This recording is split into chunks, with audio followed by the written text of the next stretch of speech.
I think this is going to be a good matchup for them, get things going. I would favor them in the matchup, and I think they can go through at least one game in the winners bracket. But we'll see. We can't, you can't underestimate Parkersburg. Parkersburg is a area with a lot of talent, a lot of good coaching. So we'll see how things go for the Hornets today.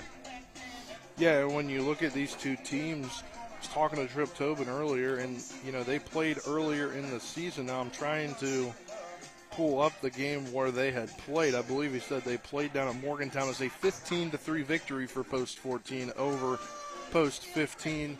And on the mound, going the complete game of 5 innings, was none other than today's starter, Jason Myers. 5 innings, 4 hits, 3 runs, 2 of those earned, 3 walks, and 4 strikeouts on 97 pitches. The offense really got going in that one. It was Riley Bubb, a 2-for-3 day, a 3-for-4, 3 RBI day for Carson Buber, a 2 RBI day from Caleb Fletcher, and a 2 RBI day at the leadoff spot from Connor Bailey. He walked 3 times in that game. It was 12 total walks for the Hornets compared to 1 strikeout, along with 11 hits and 15 runs. So that was a heck of a game that day for the Hornets. Yeah, and sometimes it all comes down to pitching. We don't know the situation with, if Parkersburg was down to, a lower part of their rotation, and then when you come to today's game, being the state tournament, you change your strategy up a lot, and you make sure you throw out one of your top guys. So we don't know quite what the hierarchy of the rotation is for Parkersburg. But, so you can't just go ahead and assume, they won the last game 15-3, and they can probably do the same thing today. It's a lot different scenario. It's a different ballpark. It's a whole different thing here. It's winner. It's not win or go home. It's double elimination tournament. But once you lose one, you are from there on out 1 game away from your season being over. Yeah, and none of these teams want that to happen. What we'll do right now is we will step aside for a 2-minute break. When we come back, we'll have my conversation with Berkeley Post 14 Hornets manager Trip Tobin. We'll be back after this 2-minute break. You're tuned into the Legion Baseball State Tournament on Talk Radio WRNR and TV 10. Back in 2 minutes.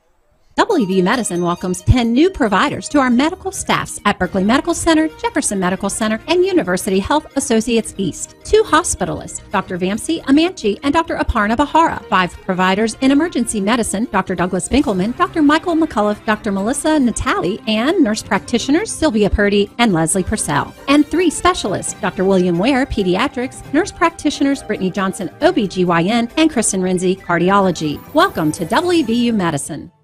When will I be able to retire? How do I make the most of the money I have?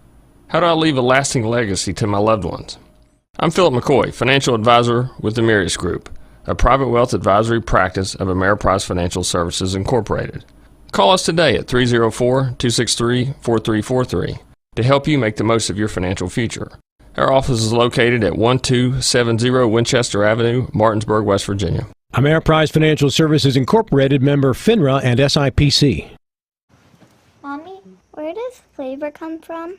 Well, when people love food, they cook it on a Traeger grill. Meat, corn, even pie. And then the Traeger does the rest, which brings everyone to celebrate this beautiful thing that they've created. Because when you share delicious food with your friends, that's the flavor of life. Shop now and save at Orsini's today. Before the invitations and the dress, the flowers, cake, candles, or vows, there was an answer to a question proposed with a ring. Bechtel Jewelers knows that an important part of your wedding happens before the I-dos. We're a diamond store with an engagement and bridal jewelry selection that's both exciting and accessible. On the big day, there's everything else, and there's the ring. Make sure you get this one right at Bechtel Jewelers in Inwood. Welcome back to the Welch Athletic Complex here as we get you set for this first round, the opening round matchup here of the West Virginia State Legion Tournament. I caught up with manager Trip Tobin, and we'll play back the interview here. We're joined by Berkeley Post 14 Hornets manager Trip Tobin. And Trip, you played this team earlier in the season. What did you see from them, and kind of what have you seen in a recent scout? Number 11 They didn't have everything clicking at the moment. I think they're a lot better team than we played them then. We got a lopsided victory in Morgantown, but we took a few things from it, but not a whole lot. For an early season victory, maybe some of their tendencies a little bit at the plate, but other than that, they're pretty solid. They're young. They do put the ball in play, and they got a pitcher who throws strikes and doesn't walk a lot of guys. And you guys are able to get in some practice on Sunday. What all did you do? Well, we just, we worked with a couple pitchers, of course, and Myers threw a flat ground, looked really good, felt good, and, we've been wanting him to, he's throw a game this week, and he says he's ready to go, so, it's a long week, and him and Herndon's a guy who can come in, pitch 30, 45 pitches, and on a day's rest, come right back again without arm problems. Some of these other guys need a little more rest because they throw a little more violently, a little harder, so a little harder on their body, so these two guys here, a couple guys that can go early in the week and possibly go later in the week. You mentioned off mic a couple guys not here, a couple guys going back to college. Yeah, Griffin Horowitz, he's shadowing, with Army. By that, he's shadowing some, a few, got train going by for us, procedures. He's in the medical field, so he's got some shadowing to do for school, and he's got to head back late this week, so it's going to be tough for him to make the trip. And then Braden Oviedo he had a thing going on this weekend, next weekend, so same for him. Lane DeLauder's on his way down, so yeah, I think we'll have pretty much most of our crew except for a guy or two. And obviously you get at least 2 games in this tournament. Is your team doing anything after the games? Yeah, not really. I mean, there's a pool back at the motel. We're all in the same motel. Matter of fact, all 6 teams that aren't a Charleston team are in the same motel, so we hang out with those guys a little bit, but we haven't talked too much about it. Hopefully we get this win. If we get this win, we don't have to play again until 7 o'clock tomorrow, and that would be huge. So once we get this win in, we'll get back in the van, and win or lose, we'll get back in the van, we'll make a plan, and a couple of guys want to do a little golf, and a couple of guys want to do swimming and different things, so we'll figure it out. All right, Coach, thanks for the time. Best of luck. All right, thank you. That was Berkeley Post 14 Hornets manager Trip Tobin. Let's step aside for a 2-minute break. When we come back, we'll have starting lineups and first pitch. You're tuned into Legion Baseball here on Talk Radio WRNR and TV10. Back in 2 minutes. Remember when you were a little kid and saw your first deer? Oh, how cute. As an adult, maybe you've had a different experience. Where'd that come from? Bambi mess up your dream machine? Call Cody's Auto Body today at 304-901-4777 and get the work done right the first time. Cody's Auto Body, 851 Wilston Street in Martinsburg, has a team of auto body professionals with a lifetime of experience putting your ride back together again, regardless of how it got that way. Cody's Auto Body. At Carter Myers Automotive, what we do today will tomorrow become what we've done. That's why Owners Just Do More no longer defines us. Our work is never done because what we live by doesn't have a finish line. We care. Our company of owners is moving lives forward every day by finding more ways to care before, during, and after your purchase. Because when you're happy, so are we. Carter Myers Automotive. Proud to be the owners who just care more.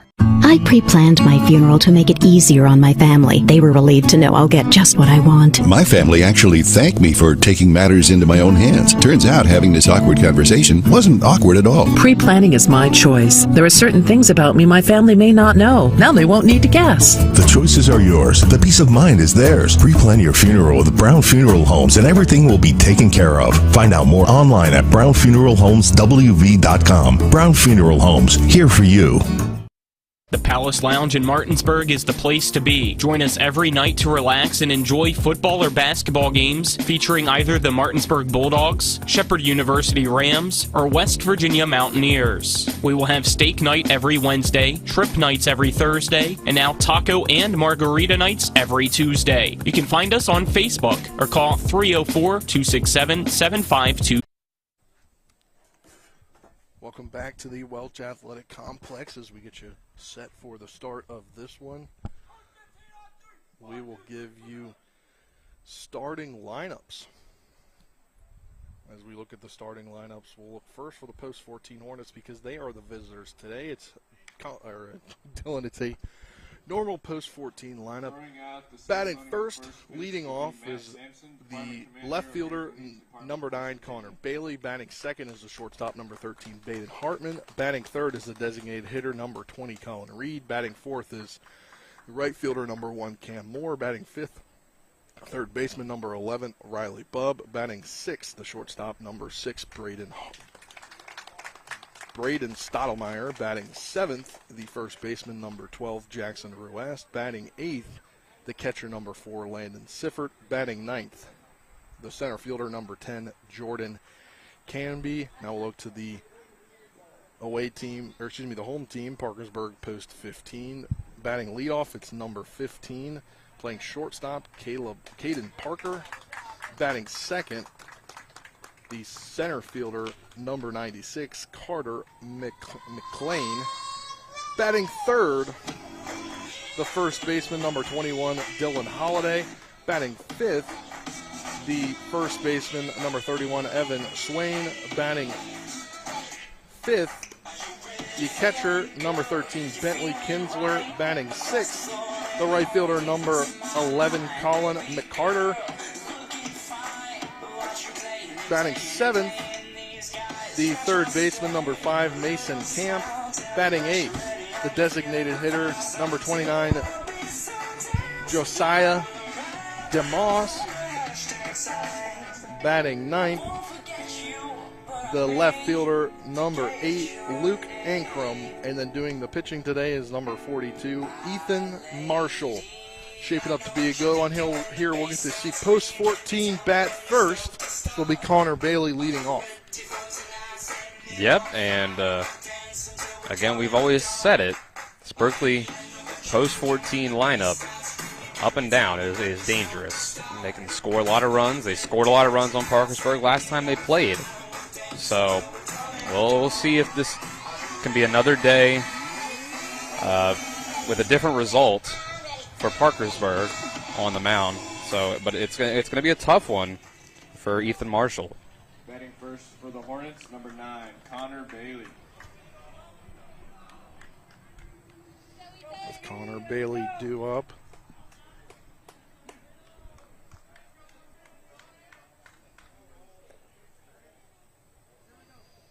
Bailey on the season hitting .388. First pitch in there for a ball. First pitch coming at 11:01 a.m. Second pitch in there for called strike one. I got that one on the inside part of the plate there. 1-1 delivery. That one hit over past the outstretched arms of the shortstop into left field for a leadoff single for Connor Bailey. Bailey's done that all year long. He's been really good at getting himself on base, whether it's drawing a walk or getting hits. 13, Having that at the top of the lineup is critical, so you can get these guys like Hartman and the guys that come to be able to have some runners to drive in. Yeah, Hartman hitting .455 on the season. He's got a runner on first in Bailey. They're going to throw over, but Bailey gets back in time with no tag attempt.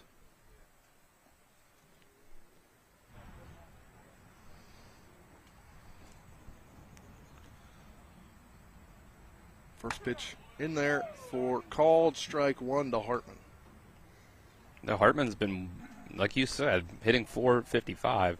He's one of the best guys in this lineup. He's got speed, hits for contact, and power, all-around good hitter.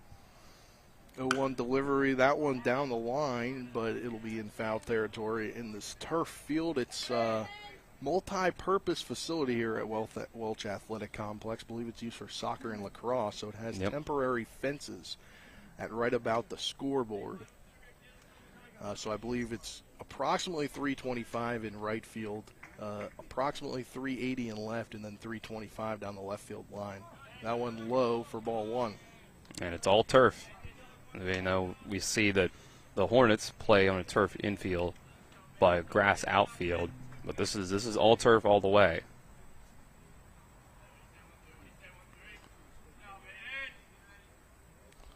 Pitch in there. Bailey's going. He'll get in there in time as the throw is offline to the left of second base. So Bailey on second here in scoring position for Hartman in the 2-2 count.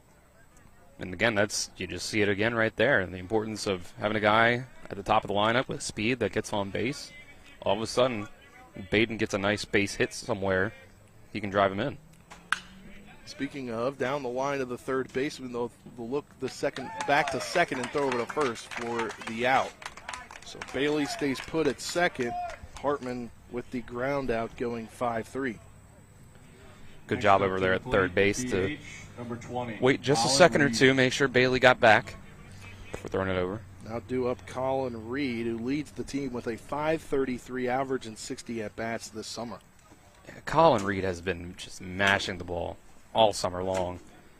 And, you know, he's going to Garrett College. I don't think he's long for there if he doesn't want to be, because I think if he keeps that up in college, he's going to be able to get somewhere bigger.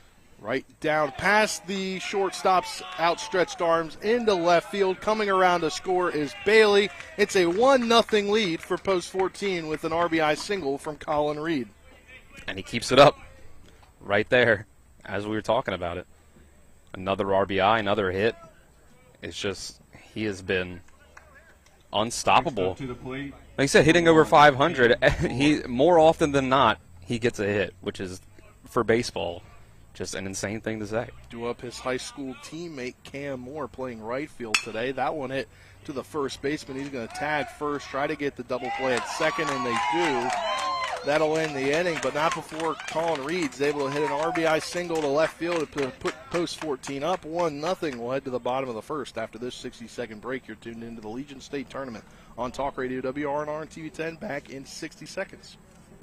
Join us at the Berkeley County Youth Fair for 8 action-packed days of fun for the whole family August 5th through August 12th. We're excited to welcome back Cole Amusement Company for our daily carnival. That's right, we said daily, because the carnival will be open every single day of the fair this year. And don't forget, you can skip the line and buy your tickets online at colerides.com. Follow us on Facebook for Fair Week updates or download the new BCYF app. We'll see you at the Berkeley County Youth Fair.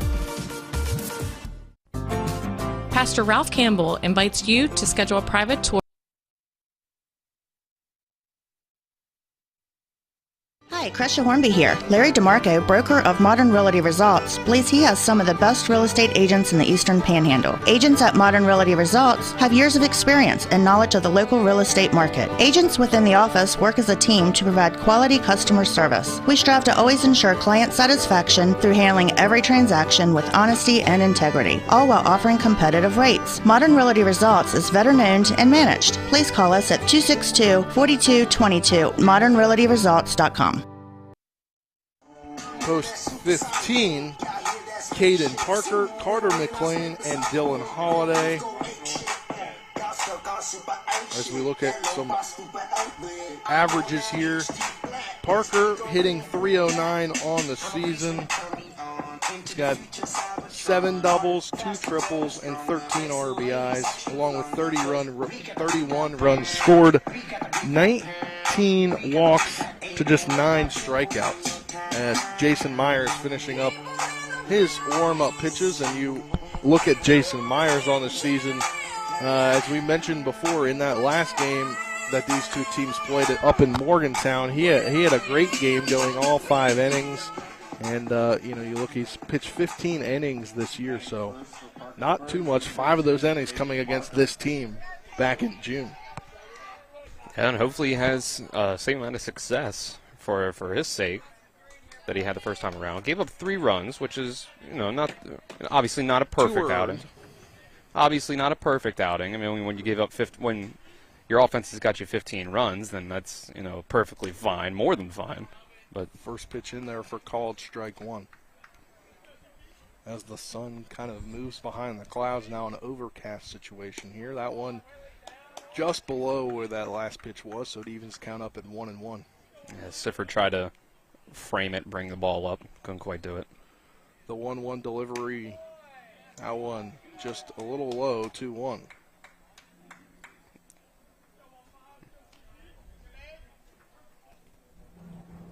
Two-1 delivery, that one fouled off to the backstop. A little bit more foul territory than you would normally see at a baseball field because it's a multi-purpose facility. Yeah. That one swung on and missed for strikeout number 1 as Myers puts that past Parker. Just fastball was able to blow it by him. 96, Carter McCain. a good way to start out the game. 96 due up in Carter McLean. That one just high for ball one. McLean, excuse me.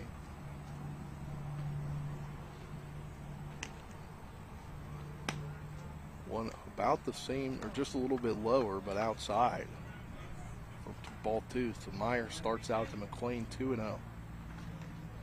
The 2-0 delivery, swung on and missed as he puts that by McLean. He's been able to blow that fastball past these two hitters. Once he's keeping the ball in the zone, they haven't been able to hit it. 2-1, that one fouled off, makes it 2-2. Dylan, if there weren't a fence there, you could have grabbed it. I could have made the old barehanded snag. But luckily, I played first base. I played first base back in the day. I could have done it. For us, there is a fence there. That one hit into shallow left field, but coming in on it is a left fielder in Bailey and making the catch for out number one. Out number two, excuse me. Next up to the plate, number 21. That was just a soft hit ball out on the left. The F7. It was a pretty easy play for Bailey. Had to come in for it a little bit, but nothing too difficult. Dylan Holiday due up. That one high for ball one. Myers hasn't really been able to get ahead of these guys so far, but he's been able to work back. That one fouled off to the backstop. Yeah, all the balls that come back to the fence here are going to come in loud and clear. The 1-1 delivery called strike two. Myers pretty efficient so far in the ballgame. Yeah, he's not having to go really long into these at-bats so far. You know, he's falling behind. The 1-2 delivery outside. Go down to first. He didn't swing. He pulled the bat back in time. Check down to first, though.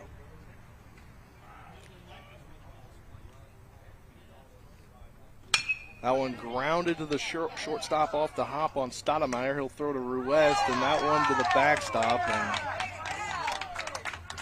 Holiday in there reaches on the air. Yeah, just a errant throw from Stoudemire. That's rare to see. Obviously, we know that at Shepherd he only pitches rather than playing in the field and hitting, but he's had a great season fielding when he's at PO.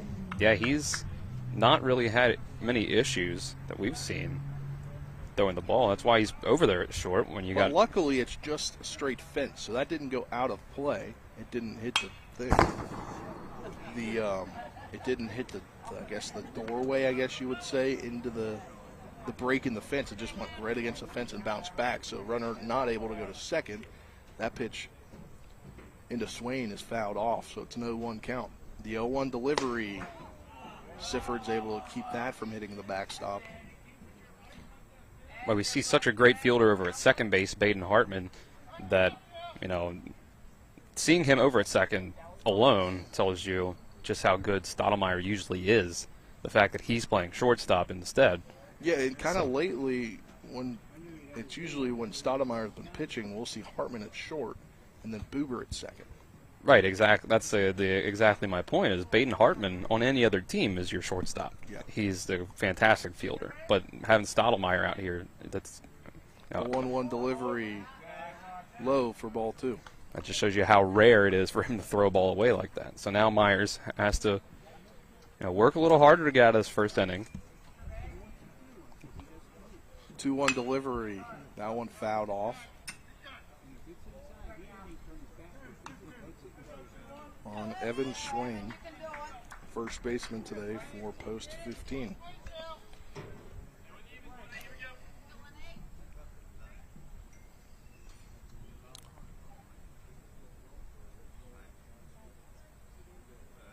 Two outs.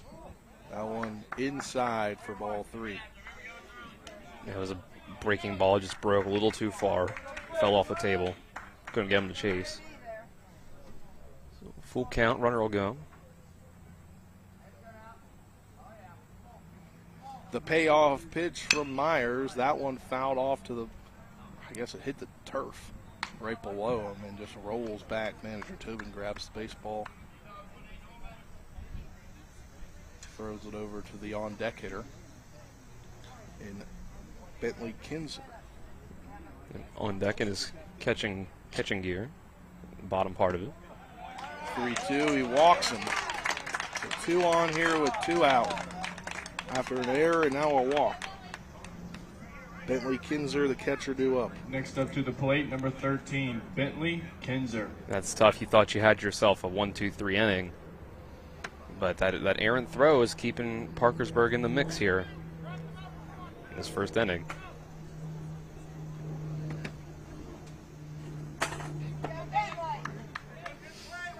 So Sifford goes out and talks to Myers. Make sure they're on the same page here with 2 on and 2 outs.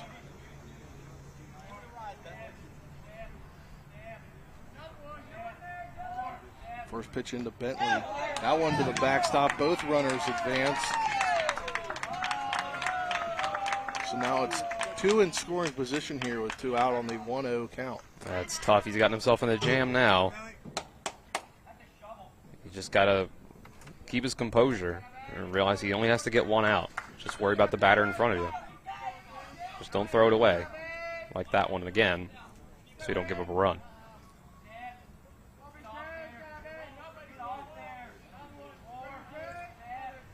1-0 delivery, that one a ball, 2-0. So now Myers trying to work out of trouble here in the first inning.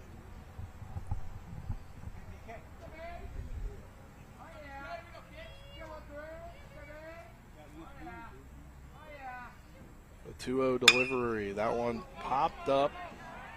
Right field, coming in on his more. He makes the catch for out number 3. We'll head to the top of the second inning after this 60-second break. Post 14-1, post 15-0. You're tuned into the West Virginia State Legion Baseball Tournament on Talk Radio WRNR and TV10 back in 60 seconds. Drinks and snacks.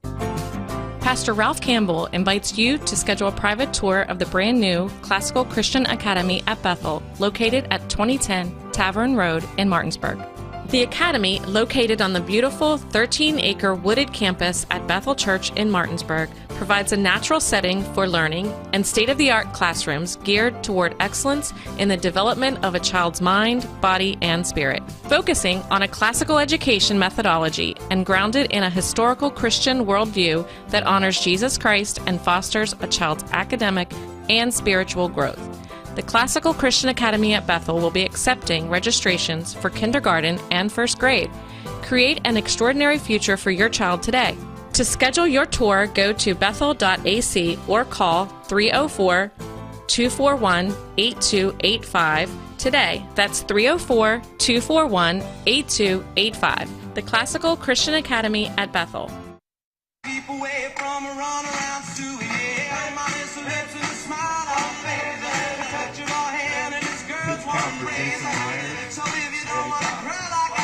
Welcome back here to the Welch Athletic Complex. Spencer Dupuy and Dylan Bishop, happy to have you with us. Top of the second inning.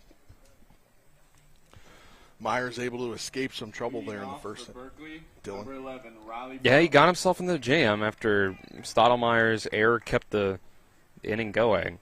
But, you know, got him only to second and third. Now Riley Bubb due up.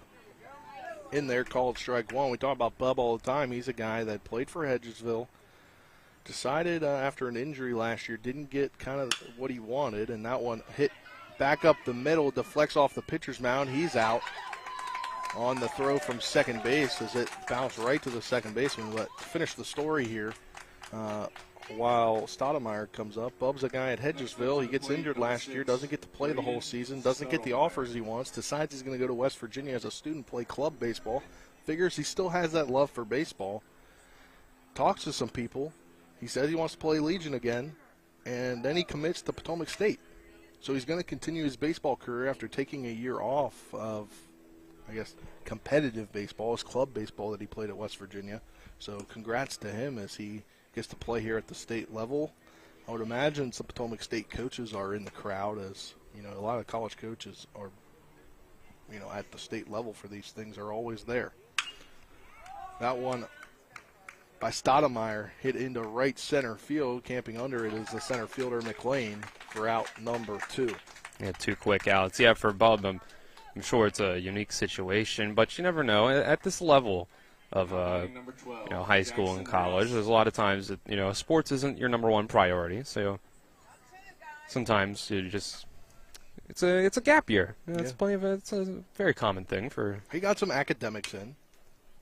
Yeah, he took a gap year from sports, and it's fine. Has fine 4 by years him. of eligibility. There you go. He Yeah, can get a grad degree done somewhere if he plays well. Yep. But due up now, Jackson Ruest. He's a guy that played just down the road here, across the Kanawha River, back at the beginning of June for Hedgesville in the state championship game before they fell. I believe was it the Cabell Midland? Yes, that's Cabell Midland. Yeah, that's valuable experience. Yeah.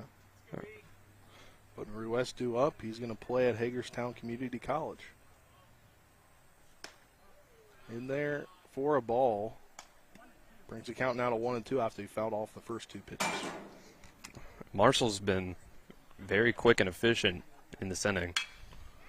That one hit past the shortstop as it dribbles into the outfield for a single that Ruesk is going to try to take into a double, and he's tagged out to end the inning. He turns what would have been a clean single into an out at second base. So it's a single out advancing to second, and just like that, Berkeley post 14 down 1, 2, 3. We'll head to the bottom of the second inning after this 60-second break. You're tuned into Legion Baseball on Talk Radio WRNR and TV 10. Back in 60 seconds.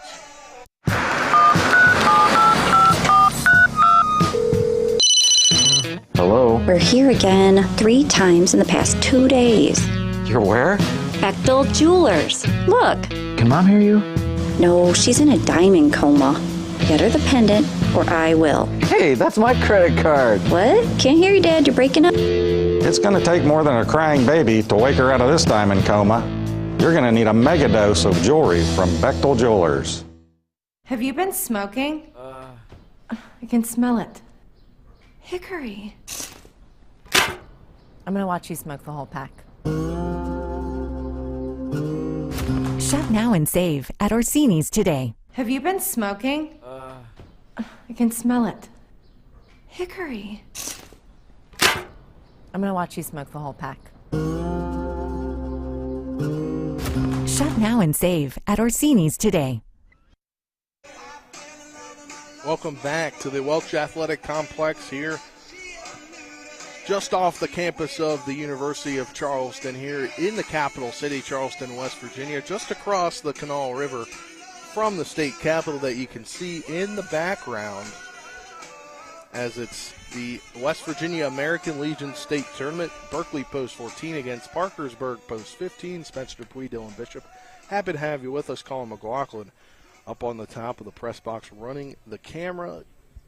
Nick Verzolini back in the studio, back from vacation, as we're here at the Welch Athletic Complex, post 14 up 1-0, headed into the bottom of the second. 25 pitches coming into the inning for Jason Myers. Leading off for Parkersburg, number 11. It should have been a 1-2-3 inning for him. It wasn't for a fielding error. That wasn't his fault.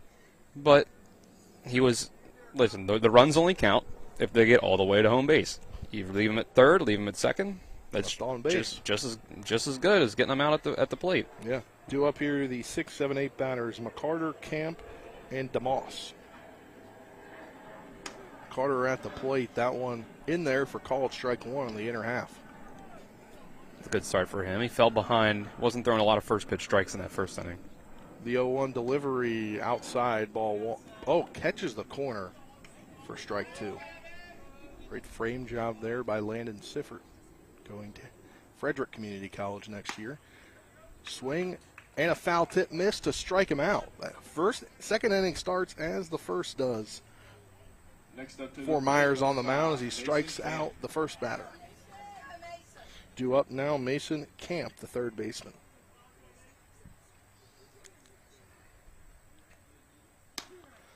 That one in there for called strike 1.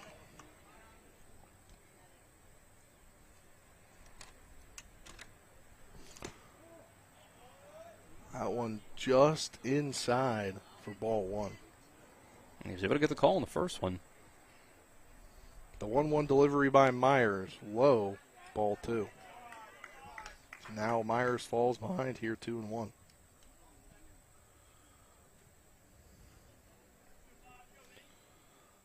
The 2-1 pitch. That one popped up. Bub giving chase. That one is just out of play in the, believe that's the bullpen area. Yep, Cam fell right in the bullpen on the other side of the dugout. Both sides, both dugouts feature bullpens attached out of the, like within the dugout area, I guess you would say, outside of the main fence line. So the 2-2 count, the 2-2 pitch, high, ball 3, brings the count full at 3-2. He's making him work here. The payoff pitch from Myers, high, he'll walk him. That's now 2 walks for Myers. Now batting number 29. Yeah, Myers is having a little bit of trouble keeping these pitches in the zone, but instead it hasn't totally worked against him so far. It hasn't allowed any of these runners to get in the score. Now due up to Moss as they throw over, but Camp gets back in time. He had to strand 2 runners in the first inning. We'll see if he's able to strand at least 1 in this one. First pitch into DeMoss is a called strike 1 as Myers able to get ahead here. Yeah, he's done a lot better job in this inning of throwing first pitch strikes. DeMoss with the bunt. He doesn't pull it back. It's a called strike 2. So now Myers is ahead 0-2 here. It's a bit of a strange decision to bunt there. And then not pull back. The 0-2 for Myers. Swung on and missed for strikeout number 3. Gotten both of his outs that way this inning. Now due up the 9th man in the order, Luke Ankrum. When Myers is able to keep these pitches around the zone, he's been hard to hit. First pitch into Ankrum. That one swung on and missed, or foul tipped, I guess, into the mid of Sifford. When he's gotten these guys to swing, they have not made incredibly good contact, or any at all. The 0-1 delivery just below the zone for ball 1. Sifford was trying to get the frame job in to go up 0-2. Nonetheless here, the 1-1 delivery. Low again for ball 2.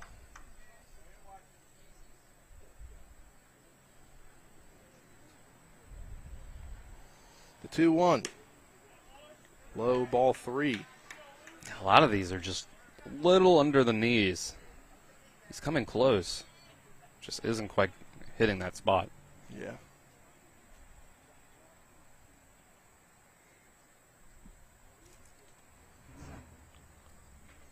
(3-1) swung on and missed for strike 2. Great pitch. When Myers gets in the zone, he's getting a lot of swing and misses. Yeah, they've not been able to really hit that fastball.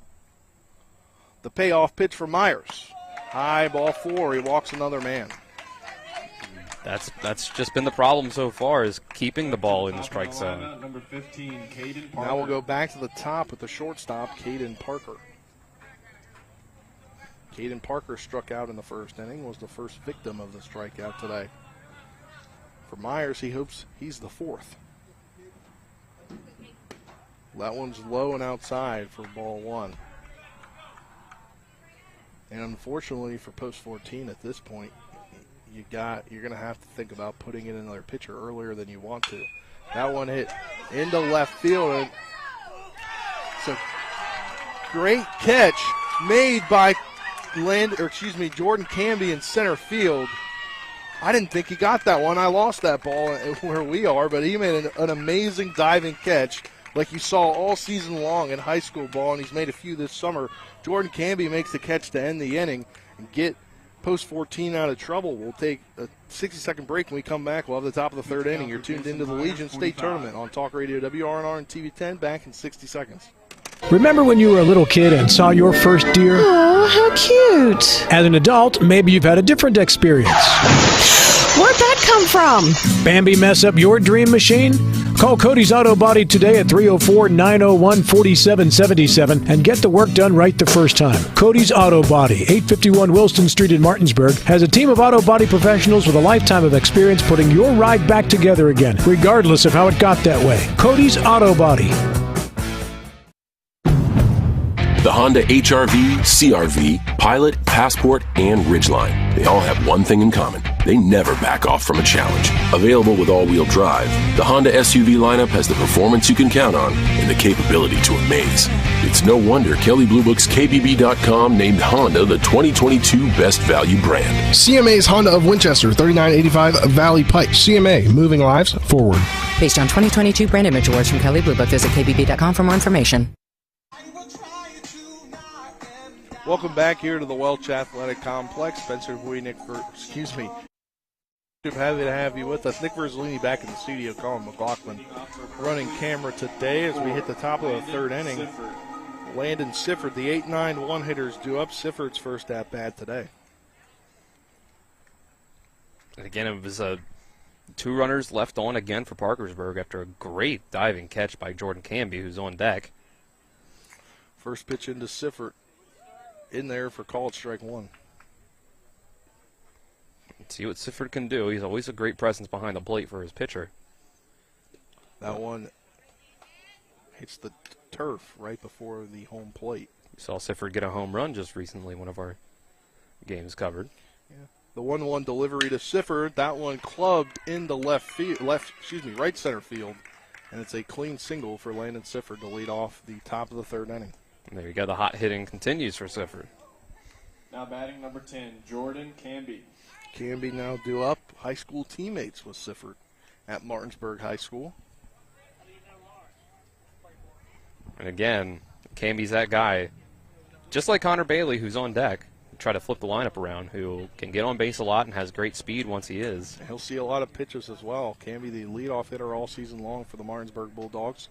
Going to play his college ball at Potomac State. They throw over, try to get Sifford at first. So this would be a big at-bat here if you can get back to the top of your lineup with 2 guys on and no outs. Bunting is Jordan Canby down the line. He's going to move Sifford over. And he gets called out. Or just misses. Or he just gets there nodded. The ball just ahead of him. Yeah, beat him just a little bit. It was almost a great bunt. If that's a little further down the line, he might be able to beat that out, making the pitcher take a little longer to get to it. But, hey, that works too. You may not have 2 on with no outs, but you do have a guy in scoring position for the top of your lineup.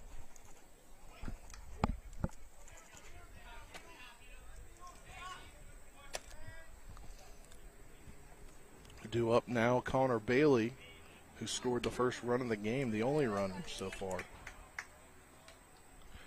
In there for called strike 1.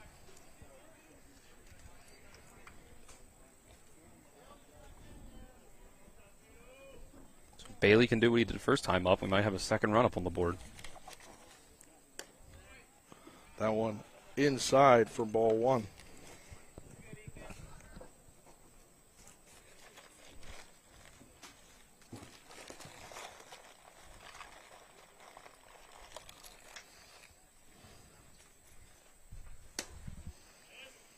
In there for a ball 2. Just working the count. And so you only have 1 down. So even a ground ball to the right side is a productive at-bat. Or a fly ball. That one grounded over to the shortstop. He can't quite grab it. Bailey beats out the throw. So runners on first and third here with just 1 out. See, there was just a little bit of hesitation over there short by Parker. He saw Sifford. He thought he was going to be able to turn and fire to third for Sifford, but he kind of started to, throw the ball before he got it. Kind of the old receiver adage of you got to catch the ball before you run with it. He didn't do that, bobbled it, and then didn't have time for third, had to adjust over to first, and wasn't in time. Bailey's going to go to second. after that ball drops right before home plate. So there you go. Things have really worked out for the Hornets. 2 in scoring position now with Hartman and Reed up.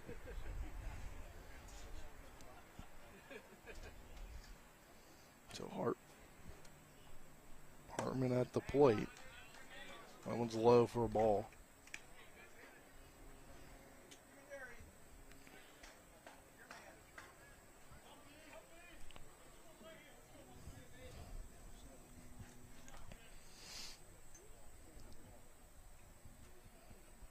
Pitch in there high, and they try to throw back to third. That one down the line. Sifford's going to come home to score. It's 2-0 post 14 as Bailey moves over to third. Yeah, that was just errant throw. Down the line. So that's a lucky break for post 14. Now Hartman can drive in run number 3 if he hits it the right way. That one low, he'll take his walk. So now runners on first and third once again for the, I guess, hot hitting. Colin Reed has been hot hitting all season, hitting over 533 on the season. Yeah, this is not what you want if you're Parkersburg. Absolutely not. 2 guys on base with only 1 out for Colin Reed, especially with the speed on the corners. Maybe your 2 fastest or 2 of your 3 fastest players on the team, Connor Bailey and Baden Hartman on the corners. Yeah, now the manager for post 15 coming out to talk to his guy. And I think you have to imagine Hartman's probably going to be running for second base. And catcher's indifference may be at play, probably the smart move, because Connor Bailey's got the speed to make it home.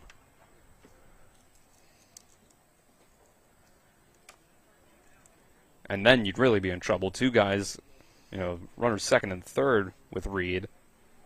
Do you consider walking him? Yeah, I only think you do that with 1 out or 2 outs. You don't do it with 1 out, I don't think. It would be risky, for sure. It would be way too risky. Especially considering Cam Moore, right? Who especially hit. Exactly, Cam Moore on deck, dangerous hitter as well. Even though he flew out his first time up. They will pitch to Colin Reed. Hartman goes to second, no throw. There you go. So now runners on second and third in scoring position here, already up 2-0. Yeah, I think here you just pitch very carefully to Colin Reed, knowing you have first base open, and that he's been so hot at the plate. That one catches the zone for strike 1. So 1-1 now. Colin either didn't like that call or he didn't like that he swung at it. Just could tell by his face. That one swung on and missed for strike 2. So he didn't like that he didn't swing at it. And he swung at that one.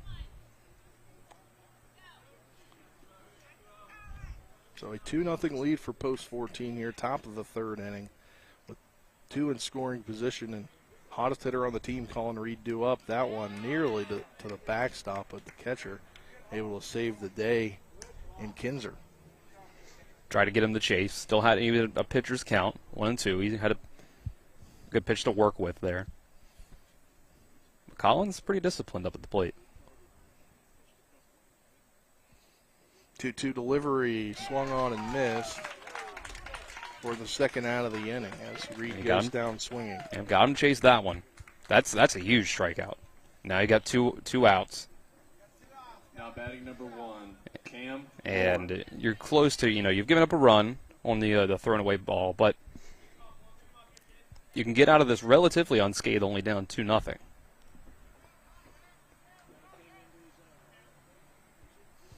Cam Moore at the plate. He grounded to a double play, 3-6 his last time up. That got Reed out at second. That one in there in the turf, 1-0 the count.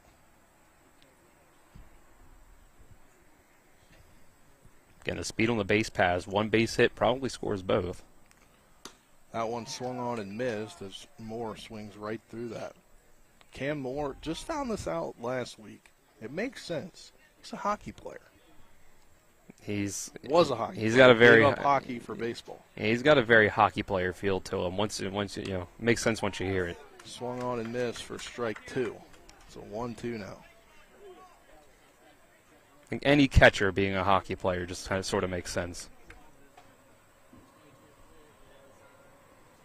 The 1-2 just outside for ball 2. Good take. Very close to the zone.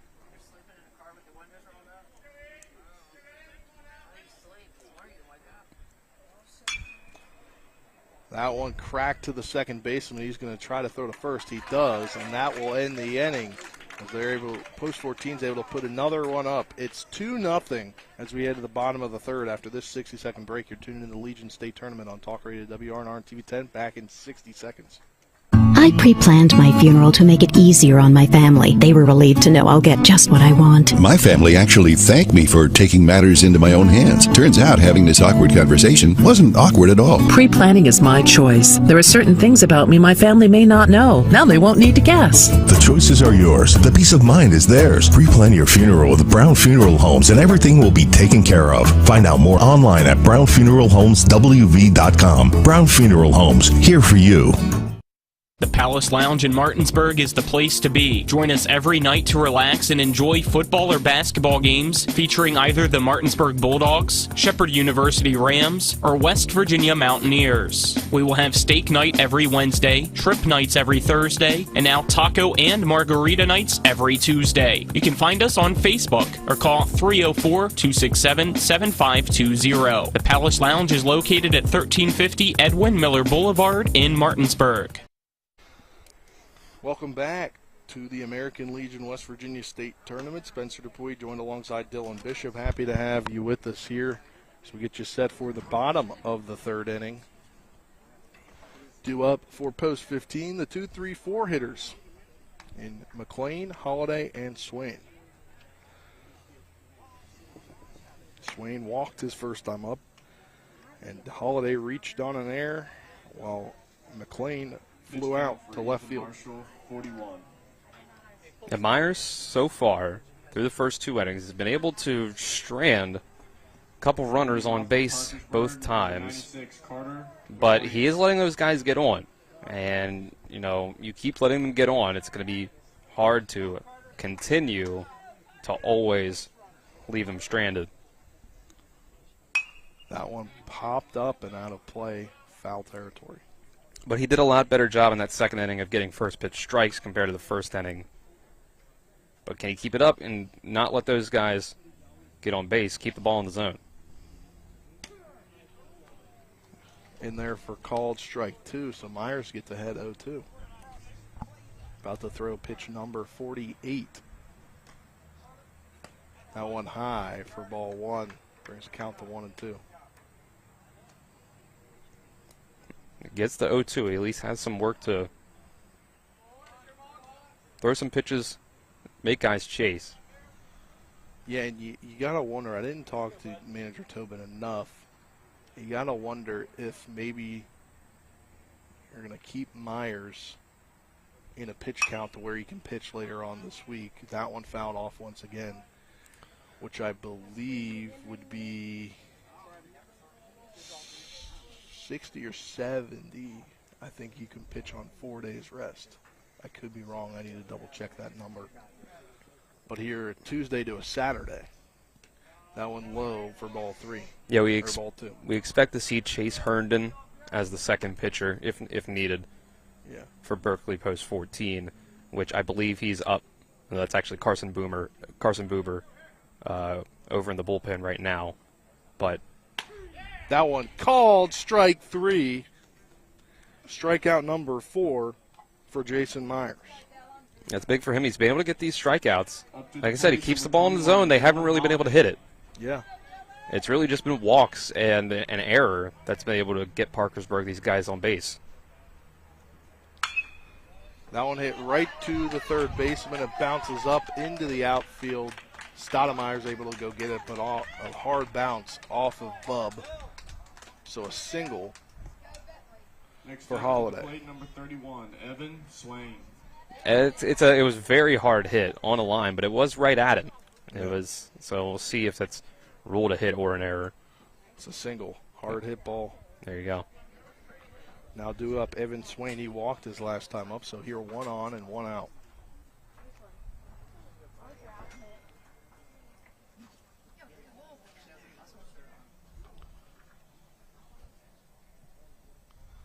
That one swung on and missed by Swain. I wanted to see if that was their first hit or not, Spencer. I believe it was.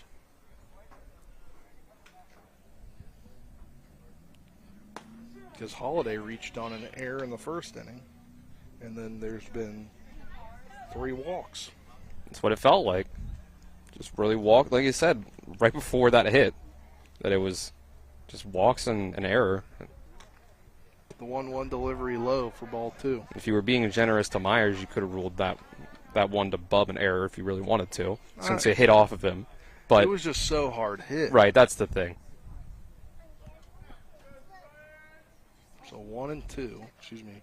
It'd be 2 and 2 now. That one low, and it bounces off the chest protector of Sifford, so going to second is the runner in Holiday. There's another one that broke a little too much.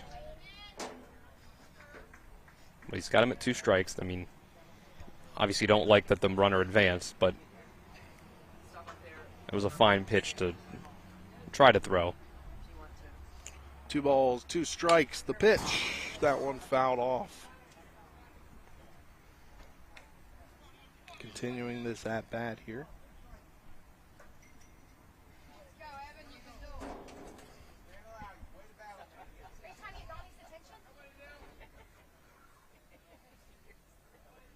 The 2-2 delivery.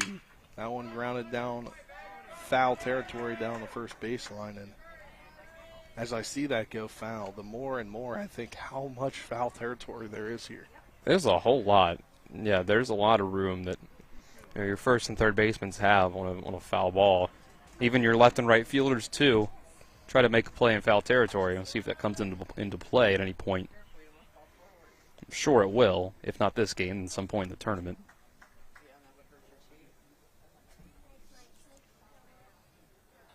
The 2-2 delivery from Myers. That one popped up. Left center field. Can be under it. He makes the catch for out number 2.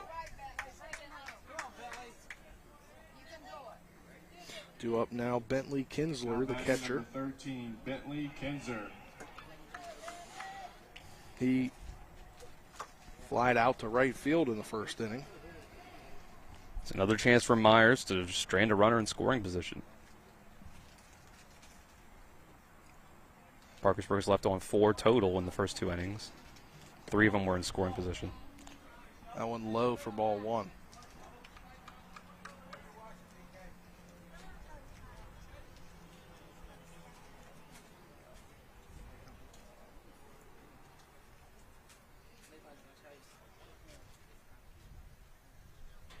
The 1-0 delivery, another ball. That one, 59-foot curveball. He's pitching really carefully to Kinsler. This is the heart of the order.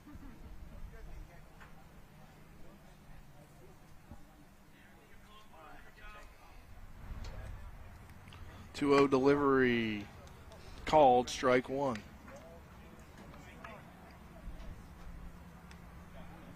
It's good he's at least able to work his way back. Get a strike. That one grounded right up the middle, a hard hit ball to Stoudemire. Stoudemire's going to throw to first, and there it is. He completes the 6-3 ground out to end the inning. We're through 3. It's 2-0 post 14. You're tuned in to the American Legion Baseball State Tournament on Talk Radio WRNR and TV 10. Back in 60 seconds.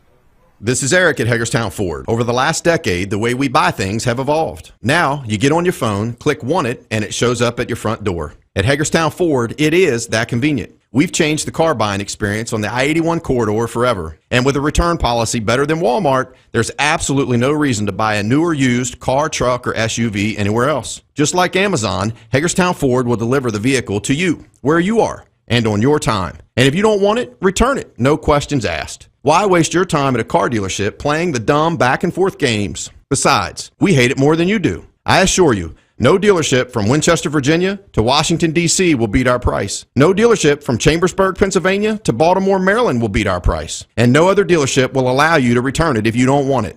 Hagerstown Ford absolutely provides the best experience at the best price. Visit HagerstownFord.com to schedule your VIP experience. Click on the vehicle you want and get your new ride delivered to you at no risk. See dealer for details.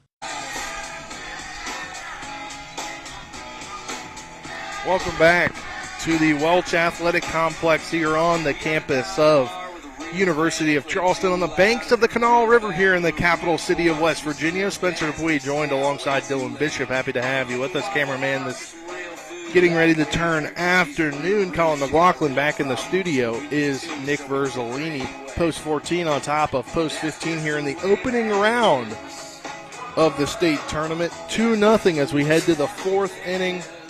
Dylan, it's been a pretty good game on the mound for Jason Myers so far here as he gets through 3, giving up no runs. He's gotten himself into a little bit of trouble in every inning. He's put a runner in scoring position each time, but he's been able to get out of it. Riley Bubb due up. First pitch in there called strike. That one grounded foul.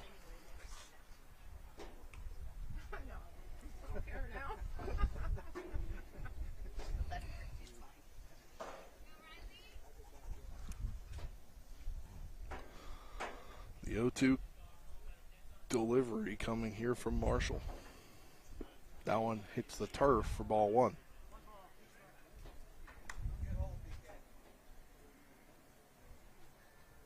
Bob wasn't able to get on base last time up, but we'll see if he can change his fortune this time. One popped up in the infield. Shortstop coming in. He makes the catch for out number 1. Well, there goes that idea. Now due up Braden Stoudemire, who flew out to center field his last time up. And Stoudemire, the guy, you kind of mentioned it earlier in the game, he's a Washington Patriot grad who went to Shepherd to pitch, but he's a PO only, but he doesn't want to give up hitting. I guess he tried to hit in the cage when he could at Shepherd, and this summer he told manager Tobin, hey, I don't want to give up on hitting yet. I want to use this summer to see if I can convince my coaches that I can also hit and play the field. So he's done that a very good job so far. I think you're going to see a lot more of that in the future in these kind of leagues throughout high school, college. Guys want to be that two-way player like Shohei Ohtani in the majors. Exactly where I was going with that. The 2-1 delivery, that one popped up in the infield. First baseman coming in to grab it. He makes the catch for out number 2. So you had to maneuver around Stoudemire, who he had to give the line to, and he was able to make the catch for out number 2. To the plate, number 12, Jackson Ruist. Ruist due up.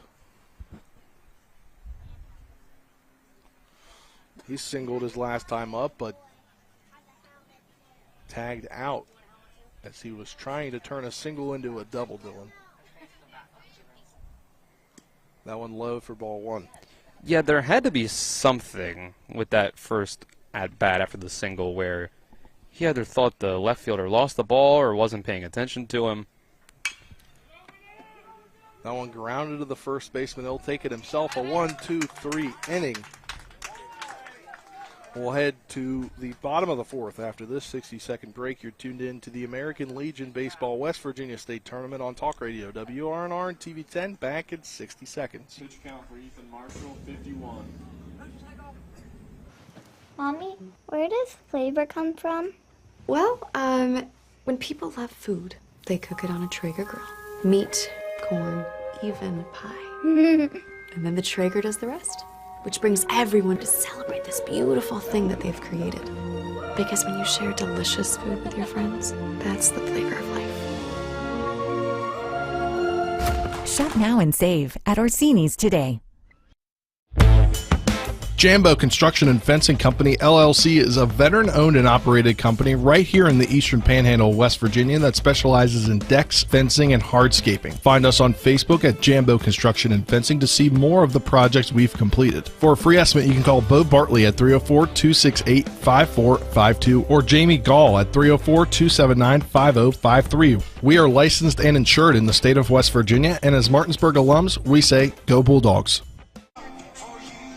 Welcome back here to the University of Charleston Baseball Complex. Berkeley Post 14 on top of Parkersburg Post 15.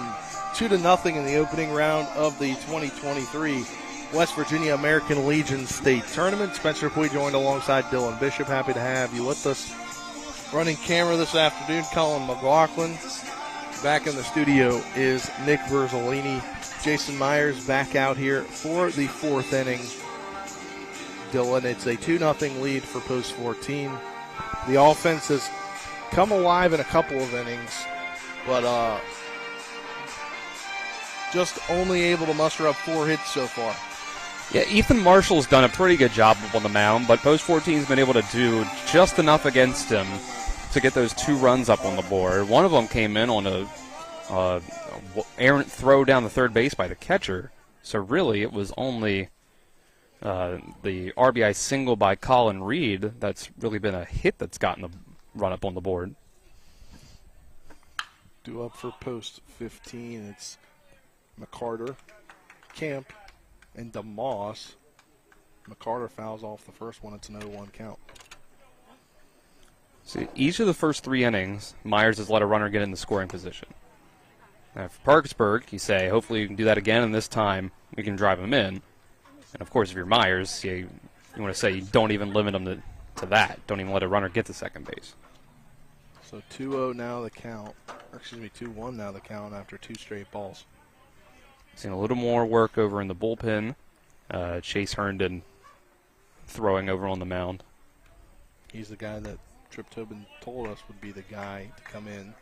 So it's a 3-1 count as Myers now behind here. That makes me going up 0-1. That makes me think this is his last inning, pretty much no matter what.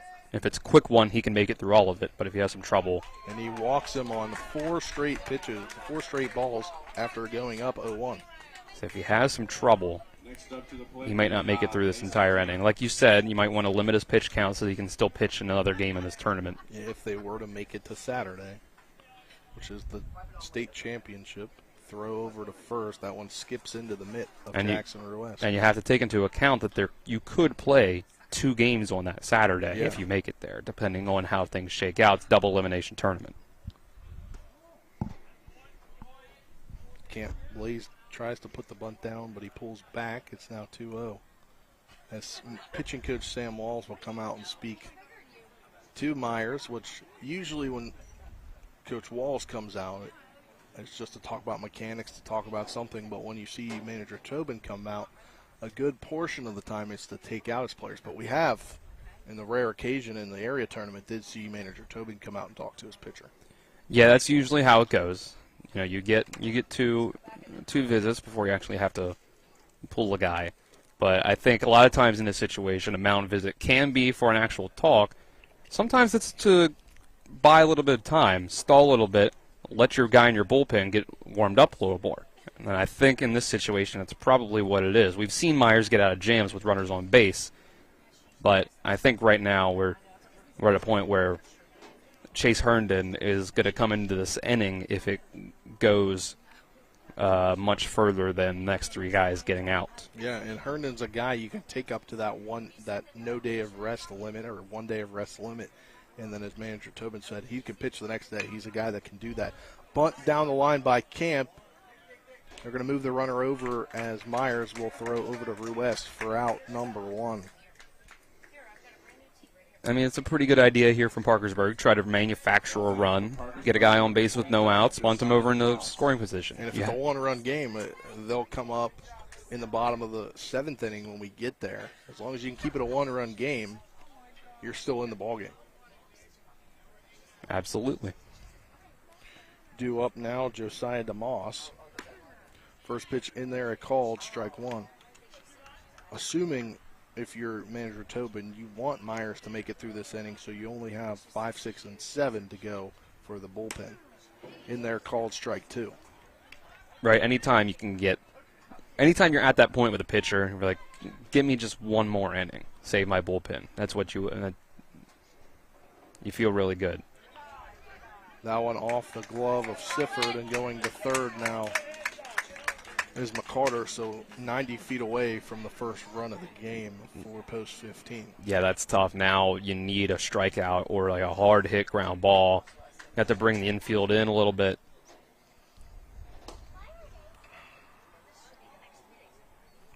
The 1-2 pitch for Myers. That one clubbed into right center field. Moore with the catch.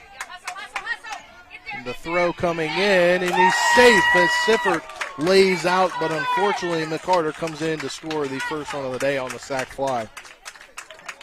And the throw came in. Sifford had it in time, but it was just a little too far up the line for him, a little too short of a throw for him to be able to make that tag. Just couldn't quite get that back and like sweep the back of his leg, tag back there. So 2-1 the count, or excuse me, 2-1's the score, post 14 on top of post 15. After the sac fly by just side DeMoss. That one to the backstop. So now I think you feel all right about letting Myers finish the inning, as long as his pitch count is where you want it to be. That one in the turf again, so 2-0 count. As you go to look at his pitch count, it's about 76 pitches. So this will probably do it for Myers after this inning.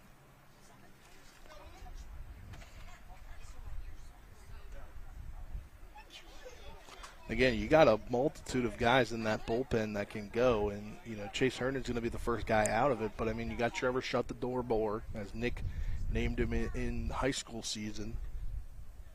You've got Carson Buber, and then you've got guys playing the field right now as well. As Ankrum steps off after looking down.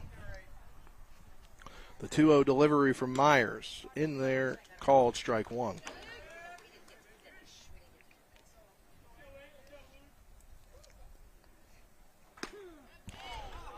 Called strike 2 on the pitch. So coming back, evening things up here, 2-2 with 2 outs.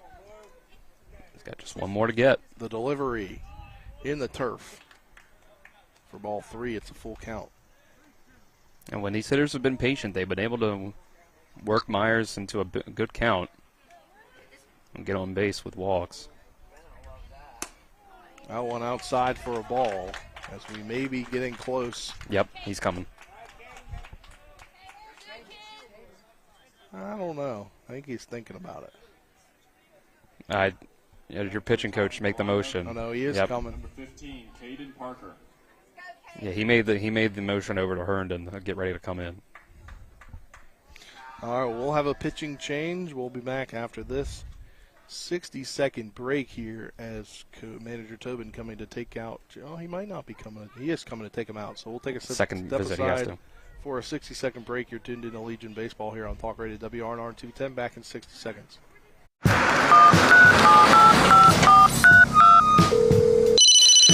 Hello. We're here again 3 times in the past 2 days. You're where? Bechtel Jewelers. Look. Can Mom hear you? No, she's in a diamond coma. Get her the pendant, or I will. Hey, that's my credit card. What? Can't hear you, Dad. You're breaking up. It's going to take more than a crying baby to wake her out of this diamond coma. You're going to need a mega dose of jewelry from Bechtel Jewelers.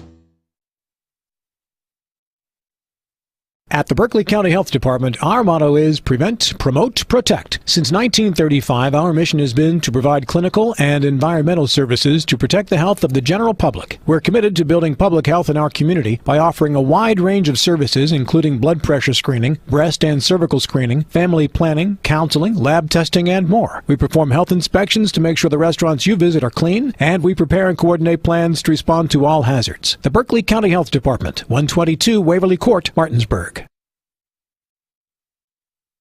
University of Charleston on the banks of the Kanawha River here in the capital city. We've got a pitching change. Jason Myers Day is over after 3 2/3 innings, giving up 1 hit, 1 run, 1 earned, 5 walks while striking out 4, 80 pitches, 43 for strikes, facing 18 batters. And the pitcher coming in is none other than Chase Herndon. Been talking about that for a majority of the day, that he would be the next guy coming in 15 2/3 innings this season. 6 games appeared in, 2 starts, faced 68 batters. He's 1-1 on the season.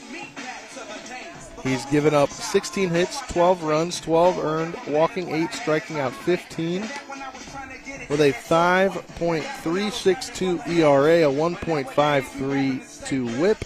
He's left 8 runners on base, and he has a batting average against of 271. Yeah, he's been a pretty reliable guy out of the bullpen. It was really just that first outing for him that was tough, and that has his ERA up there. Yeah, he's been good. He had that tough outing, I believe, against Leesburg. Yeah, but I mean, it makes sense in the end now. That's Leesburg's a very good team. I believe they are making a regional appearance or a state tournament appearance as well. I could be wrong on that, but first pitch now into the leadoff man, Parker, as they've turned over the lineup once again. 2 straight balls to start things off for Herndon. Even if you're not really using everybody today, this post-14 bullpen is not, like the Orioles bullpen where you're saying, please get me through 7 innings, or in this case 5 innings, because you only have 2 relievers that you trust. There's a lot of guys that can throw out here. That's not how you wanted to start it out, 3 straight balls, though. No, it's a little tough there to play, and he's facing a righty. Especially for a guy that has flew out and struck out. That one's in there for a strike, the old automatic 3-0 strike. 3-1 delivery. That one popped up. Out of play. So there he is. Worked it back to a full count at least from 3-0. I just make one good pitch and you can get yourself out of the inning.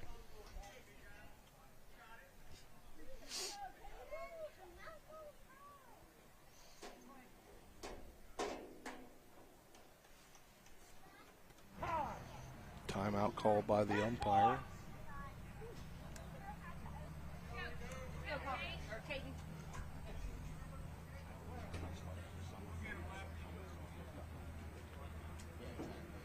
The payoff pitch from Herndon. That one back up the middle over to Hartman. Hartman's going to throw to Ruest on the 4-3 ground out to end the inning.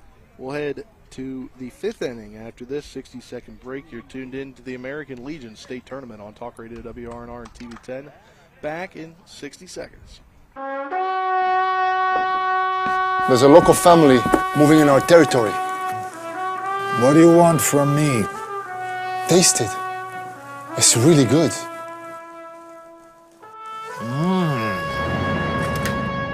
We're going to the mattresses. It's not personal.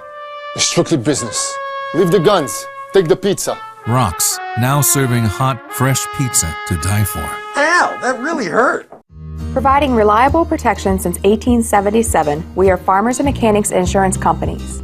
From small beginnings and over a century later, we maintain our dedication to our policyholders to provide dependable insurance protection and excellent customer service. Protecting everything from your home to your business has never been easier. Our team is here to ensure that you, your family, and your assets are taken care of. We enjoy giving back and doing our part to keep Martinsburg a great place to be.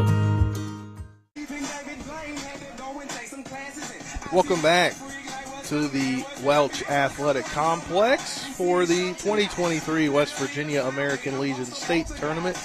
Spencer Dupuy joined alongside Dylan Bishop. Happy to have you with us. Due up for post 14. Leading off for the Hornets, number 4. It'll be Landon Siffert, the 8-9-1 hitter. So it'll be Siffert, Canby, and Bailey.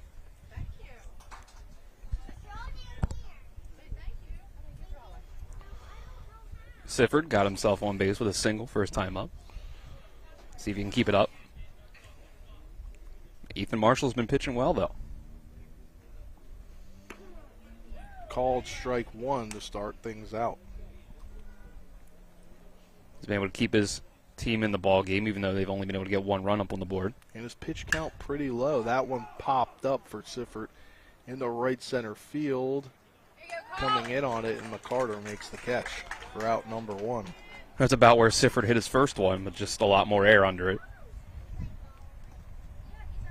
Next up to the plate. And a pretty efficient day for Ethan Marshall. Now 4 1/3 innings on 53 pitches, 33 for strikes. So he's still got some ways to go for him. You love to see that. 4 1/3, only 53 pitches. Especially in your first game.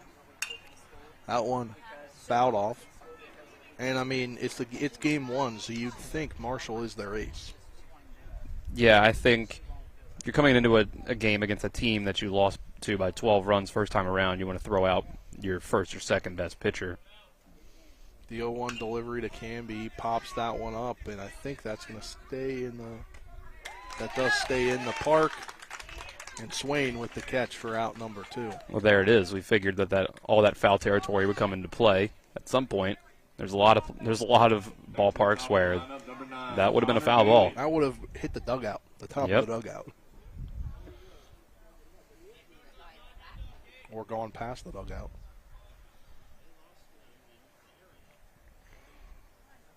With Connor Bailey due up now. First one called a strike 1. And honestly, Marshall seems like he's only gotten better as the game's gone on. These last couple innings, there hasn't been much of anything going for Post 14. Now, when a ball evens things up at 1-1. So if that offense can get something going against Chase Herndon and the rest of the pitching for the Hornets, it's going to be tough. That one grounded to Stoudemire on a hop. He's going to throw to Ruiz for out. Or excuse me, I had that the other way. That is Parker to Swain. And that will end the inning here on the opposite. We'll head to the bottom of the 5th after this 60-second break. You're tuned in to Legion Baseball here on Talk Radio WRNR TV 10. Back in 60 seconds. WVU Medicine welcomes 10 new providers to our medical staffs at Berkeley Medical Center, Jefferson Medical Center, and University Health Associates East. 2 hospitalists, Dr. Vamsi Amanchi and Dr. Aparna Bahara. 5 providers in emergency medicine, Dr. Douglas Binkelman, Dr. Michael McCullough, Dr. Melissa Natali, and nurse practitioners Sylvia Purdy and Leslie Purcell. And 3 specialists, Dr. William Ware, pediatrics, nurse practitioners Brittany Johnson, OBGYN, and Kristen Renzi, cardiology. Welcome to WVU Medicine. When will I be able to retire? How do I make the most of the money I have? How do I leave a lasting legacy to my loved ones? I'm Philip McCoy, financial advisor with the Mirius Group, a private wealth advisory practice of Ameriprise Financial Services Incorporated. Call us today at 304-263-4343 to help you make the most of your financial future. Our office is located at 1270 Winchester Avenue, Martinsburg, West Virginia. Ameriprise Financial Services Incorporated, member FINRA and SIPC. Welcome back here to the Welch Athletic Complex. We're in the bottom of the 5th inning. Due up is the 2-3-4 hitters, McLean, Holiday, and Swain. 1 hit between all those 3 players, but Swain walked in his first plate appearance, so 2 guys reaching. Leading off for Parkersburg, number 96, Carter McLean. So McLean due up here. Favorable matchup for Herndon here, lefty versus lefty. About an hour and 10 minutes into this one. First pitch in there for a ball. Moving at a pretty solid pace. Second game scheduled for 1:30, obviously. That one grounded right back up to Herndon. He makes the sure out. Not even grounded, just lined right at him. Nice play. Right to the glove. The 0-1. Now up to bat, number 21, Dylan Holiday. Good for the first out. Dylan Holiday due up. He's the man that singled in the 3rd inning. The lone hit for post 15, fouled off there. It just feels like if your last name's Holiday, you're a good baseball player, huh? Yeah. Something about the name. Matt Holiday, Jackson Holiday. I knew you were going to bring that up. Or maybe it's Dylan. Maybe that's the name that's doing well for him. You know, that's what I like to think. Pitch in there for a ball, 1-1. I don't know. You said Holiday. Now you can't go back on that. You know, maybe it's the combination. The 1-1 delivery called strike 2.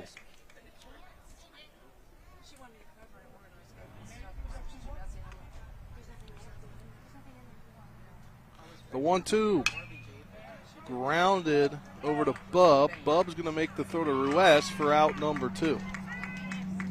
The old 5-3 ground out for Holiday. And it's just been hard to get offense for either side. Now batting number 31, Evan Swain. It's made for things moving at a brisk pace so far, like you said. I didn't say that. I just said we're about an hour, 10 minutes into the game. There you go. But yeah, for almost 5 innings now, that's Dylan. We don't want to say that because the next 2 innings are going to take 2 hours. That one fouled off. Listen, I'm not saying anything about the rest of the game. Just saying what we've seen so far. It's another lefty up for Herndon to face. Swain, who walked in his first plate appearance, that one high for ball 1 and brings things to 1-1. And I think if Herndon can get out of this inning 1-2-3, I think it helps his confidence if they're going to pitch him into the 6th inning. Definitely. But I'm not sure on pitch count will they pitch him into the 6th because it looks like there's somebody else up and warming. Yeah, Carson Buber's warming up in the bullpen. I think the way Coach Tobin said that you want to use Herndon multiple days in a row, he's not going to go too far. That one popped up, can be moving to his left, and that will do it for this inning. The 1-2-3 inning. We'll step aside for a 6-second break when we come back. We'll head to the 6th inning. You're tuned into the 2023 West Virginia American Legion State Tournament on Talk Radio WRNR and TV 10. Back in 60 seconds. WVU Medicine welcomes 10 new providers to our medical staffs at Berkeley Medical Center, Jefferson Medical Center, and University Health Associates East. 2 hospitalists, Dr. Vamsi Amanchi and Dr. Aparna Bahara. 5 providers in emergency medicine, Dr. Douglas Binkelman, Dr. Michael McCullough, Dr. Melissa Natali, and nurse practitioners Sylvia Purdy and Leslie Purcell. And 3 specialists, Dr. William Ware, Pediatrics, nurse practitioners Brittany Johnson, OBGYN, and Kristen Renzi, Cardiology. Welcome to WVU Medicine. When will I be able to retire? How do I make the most of the money I have? How do I leave a lasting legacy to my loved ones? I'm Philip McCoy, financial advisor with the Mirius Group, a private wealth advisory practice of Ameriprise Financial Services Incorporated. Call us today at 304-263-4343 to help you make the most of your financial future. Our office is located at 1270 Winchester Avenue, Martinsburg, West Virginia. Ameriprise Financial Services Incorporated, member FINRA and SIPC. Welcome back here to the Welch Athletic Complex. Top of the 6th inning for post 14. It's Hartman, Reed, Moore do up the 2-3-4 hitters. Colin Reed, one of those guys, the only one of those guys with a hit, and it's an RBI. Colin Reed hitting around .530 on the season. Committed to Garrett College, and he'll be up second. For Hartman's sake, he wants to get on once again. Yeah, Hartman was able to get on, but Connor Bailey was able to get to third base as well. He came in on the wild throw down the third base by the catcher, but Colin Reed struck out last time up. Ethan Marshall was able to handle that part of the lineup. That run coming in wasn't his fault. I mean, he let the guy get on base, but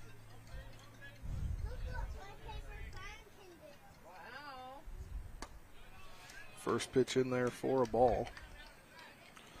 Baden Harmon will let a lot of balls pass him, so he kind of sees some pitches. And in there for a ball once again, so 2-0 count.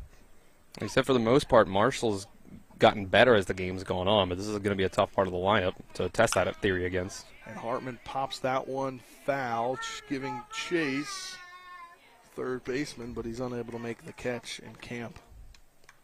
That's a long way to go. Right. Depending on where you're playing.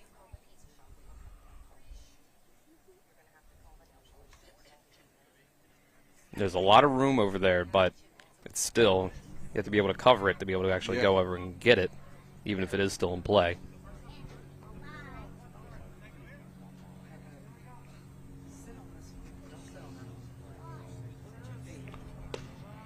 That one outside as well, so Hartman keeping the bat on the shoulder, and it's now 3-1.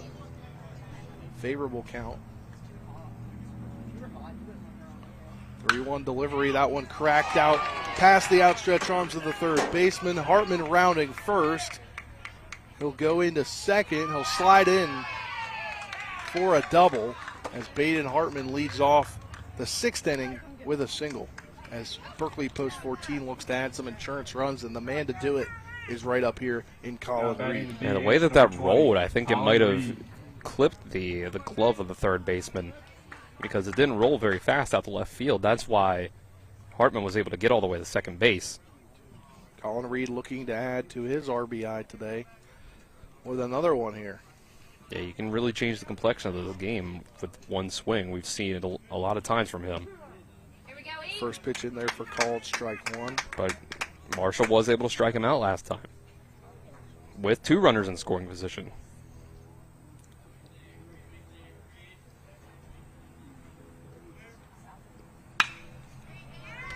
That one smacked into left field. That one to the wall. Hartman's going to come around to score. 3-1 as Colin Reed, another RBI, this time a double. So I think that was one where maybe if the left fielder gets a better read on it right away, he's able to back up and make that play because you're already back very far against Reed. But it was just, on such a line that it was hard to read. No pun intended. That whether that was going to be over your head or you're able to make the play. Cam Moore looking to add another insurance run here as he's got a guy in Reed in scoring position. Going inside for ball 1. There you go. That's an extra run to work with. Now you only have 6 outs to get to win this game. And you do wonder, I doubt it now, but you maybe. That one cracked out right to the first baseman, lined over to the first baseman for out number 1 on the L3. What I was thinking was maybe with Chase Herndon just at 15 pitches, maybe you try to get it out of him so you can shorten your bullpen. But maybe with the fact that your next reliever still isn't warming, could show to me that he's ready and he's going to come in. Riley Bubb now due up. He watches the first one in there for a ball, 1-0 the count.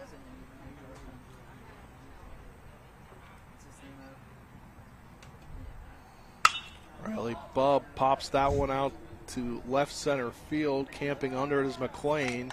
Makes the catch for out number 2.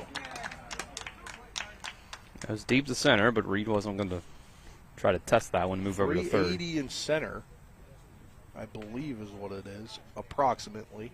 Because those up to the plate, are 6, temporary Braden fences, so it just depends on who's putting them out for the day. Braden Stoudemire due up. Looking for his first hit of the day.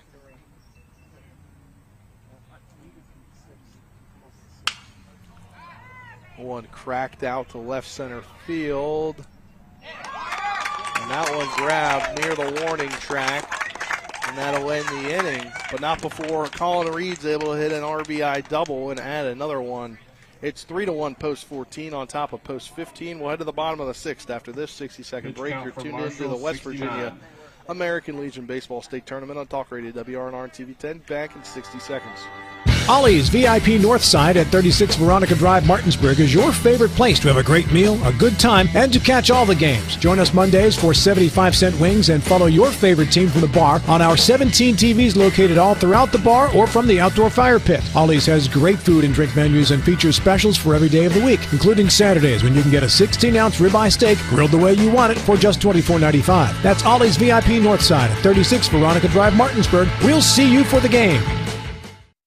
Locust Hill Golf Course invites you to historic Charlestown, West Virginia for 18 holes of phenomenal golf. We're just an hour drive from the Baltimore-D.C. Beltway, 1/2 hour from Winchester and Leesburg, Virginia, as well as Hagerstown and Frederick, Maryland. Each tee offers challenges across the 35 acres of lakes, ponds, and streams, which come into play on 11 holes. The Blue Ridge Mountains also provide a breathtaking backdrop to Locust Hill. Schedule your tee time today at www.locusthillgolfcourse.com or call 304-728-7300. That's 304-728-7300. Welcome back to the Welch Athletic Complex here on the campus of the University of Charleston in the capital city, Charleston, West Virginia. Spencer DeVoy joined alongside Dylan Bishop. Happy to have you with us here as we're in the bottom of the 6th inning. I do believe Chase Herndon is still out there. Yep. So he'll come in and try to finish until the 1 day of rest pitch count, and that's according to the official score, pitch number 16 on Kinsler. So I think this helps shorten how many pitches other guys will have to throw, especially Herndon's a guy that can throw 30 pitches and come back the next day. That one in there for a ball, 1-1 the count. Yeah, it helps to have a guy like that. He can use multiple days in a row for multiple innings. Jackson Ruest is like that as well. Yep. But he hasn't had to pitch a lot this summer. You know, he's a little further down the totem pole when it comes to who they go to first. He's more focusing on first base and right field. The 2-1, that one fouled off. Brings the count to 2-2. And you've now gotten that second run, an insurance run, to work with, and you only have 6 outs to go to win this game, get to the winners bracket. That one outside for ball 3. Brings the count full with 3-2. If you're able to hold the lead. I believe the game will be at 4 or 7 tomorrow. I believe it's at 4. I believe it's at 4. That one outside high for a walk. So Herndon walks the next man, or walks the first man, excuse me, of the inning. Stepping up to the plate. And the winner of this game will play at 4:30 tomorrow against the winner of Bridgeport and South Charleston. The loser of this game will play the loser of that game at 11 a.m. tomorrow. That one bunted, a perfect bunt. Bub is going to throw to first as a runner will advance to second. So 1 out here on the sack bunt. Mason Camp due up. He walked and he grounded out. To the plate, number 5, Mason Camp. Herndon now up to 22 pitches. And I think you really want to get this next inning out of him. Yeah, you want to try to make quick work with this. That one swung on and missed for strike 1. Try to at least get yourself to a point where you're only going to another pitcher for the 7th. Because you don't want to burn him for 2 days. In there, called strike 2 as Herndon goes up 0-2.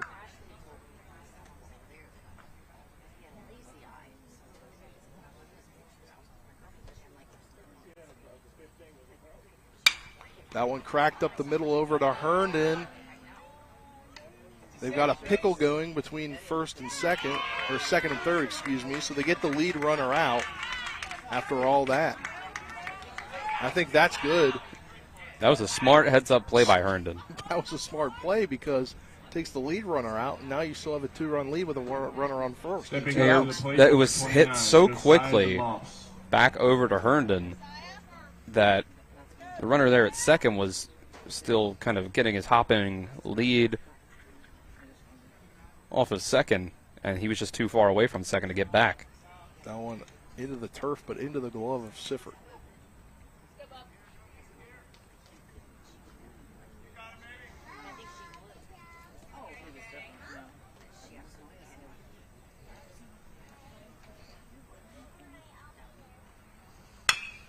That one cracked over to Stoudemire. He's going to throw to first, and that'll do it. Another 1-2-3 inning. We'll head to the 7th inning. You're tuned into the 2023 West Virginia American Legion State Tournament on Talk Radio WRNR and TV 10. Back in 60 seconds.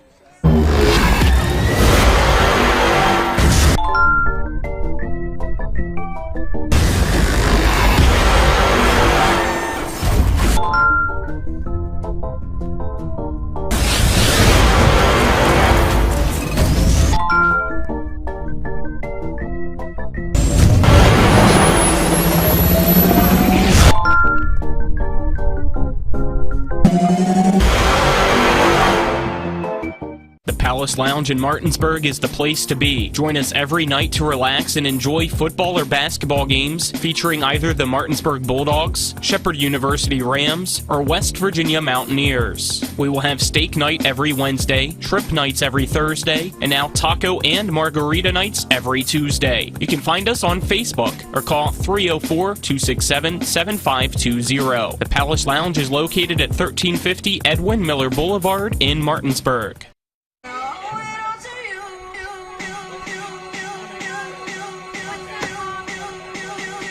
Welcome back to the Welch Athletic Complex here on the campus of the University of Charleston as we head to the 7th inning.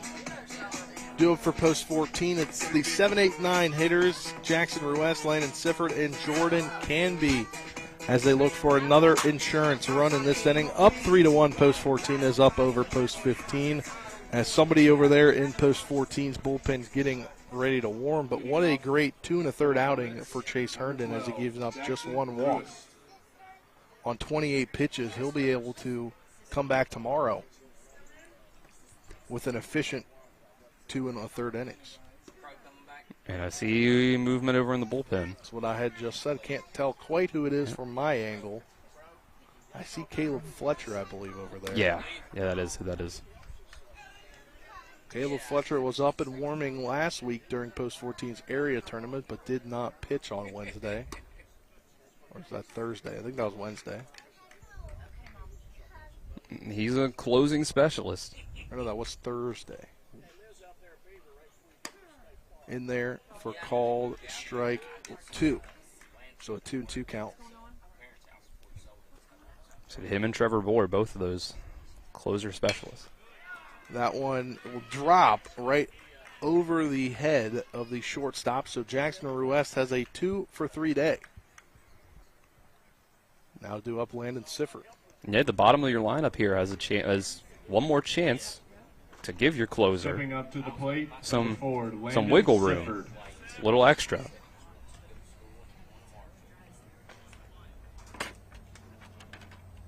So Sifford due up. He's going to bunt. Place that bunt down, gets Ruest to second on the sac bunt.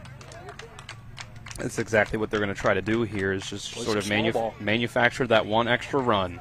Give Caleb Fletcher a 3-run lead to work with in the bottom of the 7th.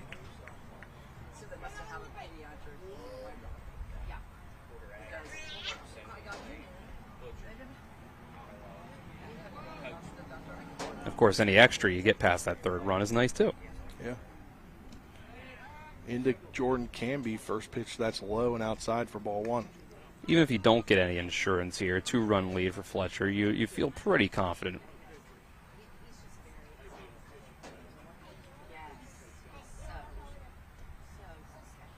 That one inside, high and inside for ball 2. I think Marshall's probably starting to hit a little bit of a wall here. 3rd time through the lineup, these guys have been able to see him. That one inside once again, a 3-0 count to Jordan Canby. Essentially the second leadoff hitter, the 9th hitter. Looks to get the lineup back to the top of the order here with 1 out. 3-0 delivery called, strike 1.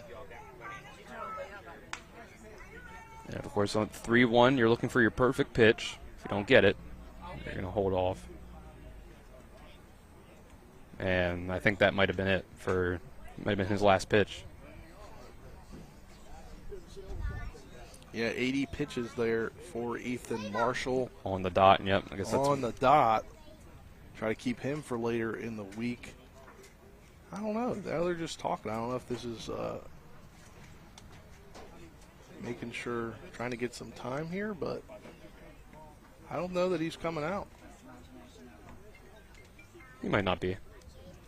Kind of just talking strategy, like do you want to put him on base and have 1 out and try to set up the double play? That could also be what you're looking at here. That's a dangerous thing to try to do when it's the top of the lineup coming up, but it could always be that. No, his day is done. done. See, there we go. That's We'll what I step thought. aside for a 60-second break. We'll have a new pitcher. After that break, you're tuned into the 2023 West Virginia State American Legion Tournament on Talk Radio WRNR TV 10. Back in 60 seconds.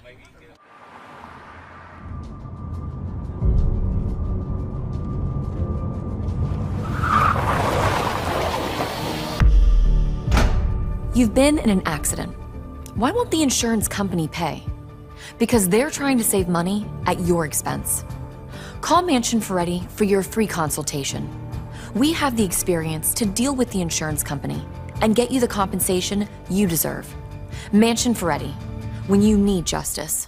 Not sure where to go or who to trust with your flooring project? And start with Trips Flooring, proudly serving the area for more than 25 years, specializing in floor sanding and refinishing, along with installation of new flooring, including hardwood, tile, vinyl, laminate, carpet, and the hottest trend in flooring, luxury vinyl, tile, and luxury vinyl plank. Are you on a budget? Check out their warehouse, cash and carry, or call 304-229-7009, or visit them online at tripsfloorsanding.com.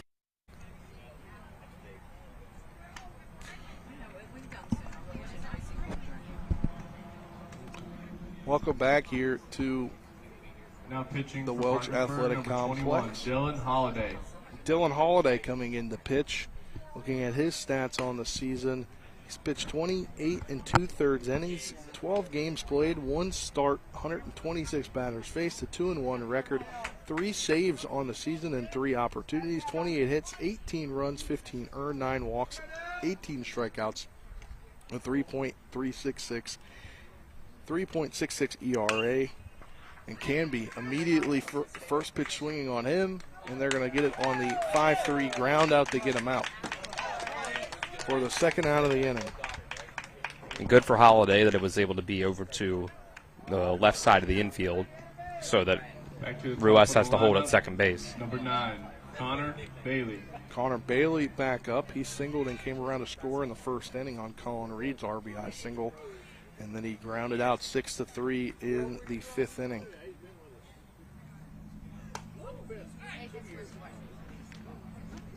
One for 3 for him. First pitch in there is a ball. So your Holiday, you're just trying to keep this a 2-run game. The 1-0 delivery in there, called strike 1. You want to give your offense the best chance possible when they're down to their last 3 outs.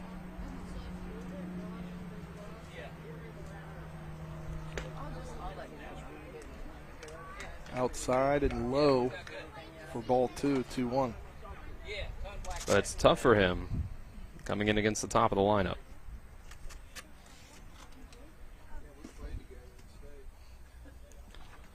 In there, called strike 2. I don't know how much Bailey liked that call, but it did come in just above the knees.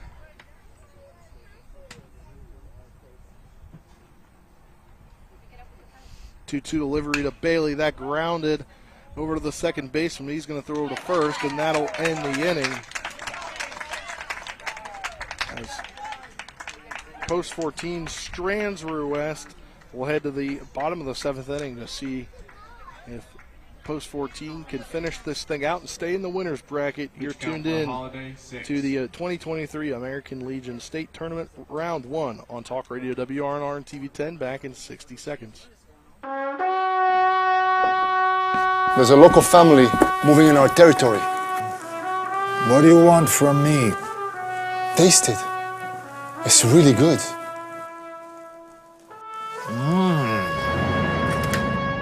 We're going through the mattresses. It's not personal. It's strictly business. Leave the guns. Take the pizza. Rock's, now serving hot, fresh pizza to die for. Ow, that really hurt. At Carter Myers Automotive, what we do today will tomorrow become what we've done. That's why Owners Just Do More no longer defines us. Our work is never done because what we live by doesn't have a finish line. We care. Our company of owners is moving lives forward every day by finding more ways to care before, during, and after your purchase. Because when you're happy, so are we. Carter Myers Automotive. Proud to be the owners who just care more. Parkersburg, number 22, Brady Swain. Welcome back here. Looks like, is that still Herndon? It is.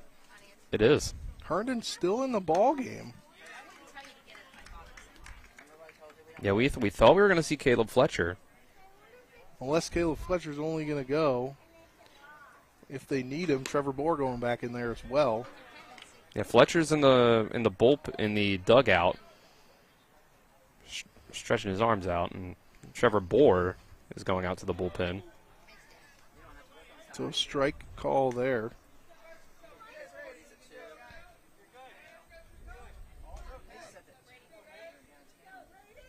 I guess maybe it was a change in a decision.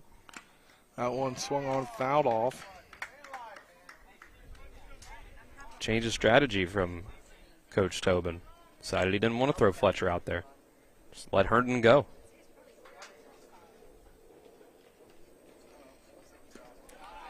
That one low for ball 2.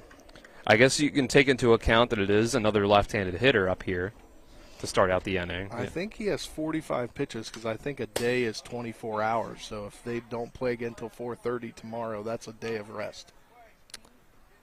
That could be it. 0 days would be if you wanted him to come back and pitch later today if they had a double header. That could be it. I believe that's how I'm reading this. Yeah, because they will, if they hold on to this lead, they'll play in 29 and a half hours after the start, the start of this game. That one cracked out to center field for a single. But you do have Bohr still warming up, and there you go. You get the tying run at the plate now for Parkersburg. Plate number 15, Caden Parker.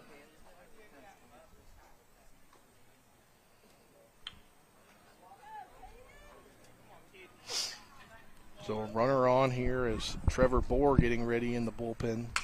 That one popped up. Ruest under it. He makes the catch for out number 1. It's Caden Parker back up, the top of the lineup. Now it's Carter McCain. Stepping up to the plate, number 96, Carter McLean. Carter McLean, who struck out looking and lined out to Herndon earlier in the ball game. First pitch into him, called strike 1. Just a little bit outside there. Or should say it was on the outside corner. The 0-1 delivery, that one fouled off down the line. So I think they're just throwing Bohr out there in the bullpen in case you get into a big jam and it becomes apparent that Herndon is getting beat up on. Yeah, because he's a guy that could pitch 45 pitches. That one swung on and missed for a strikeout. That's his first strikeout of the day. Herndon now is gone. Now batting number 21, Dylan Holiday. Now he's gone 3 innings, giving up just 1 hit, 1 walk, and 1 strikeout. That one fouled off.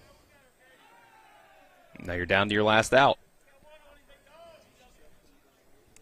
1 out to go. Post 14 to get themselves into the winner's bracket. And Herndon has 4 pitches to give. 1 outside, or low and inside, excuse me. It's a pitcher versus pitcher battle.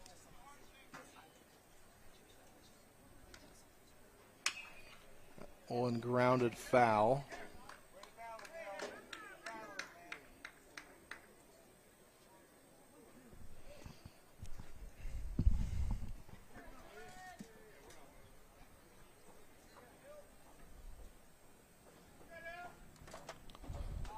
That one to the backstop.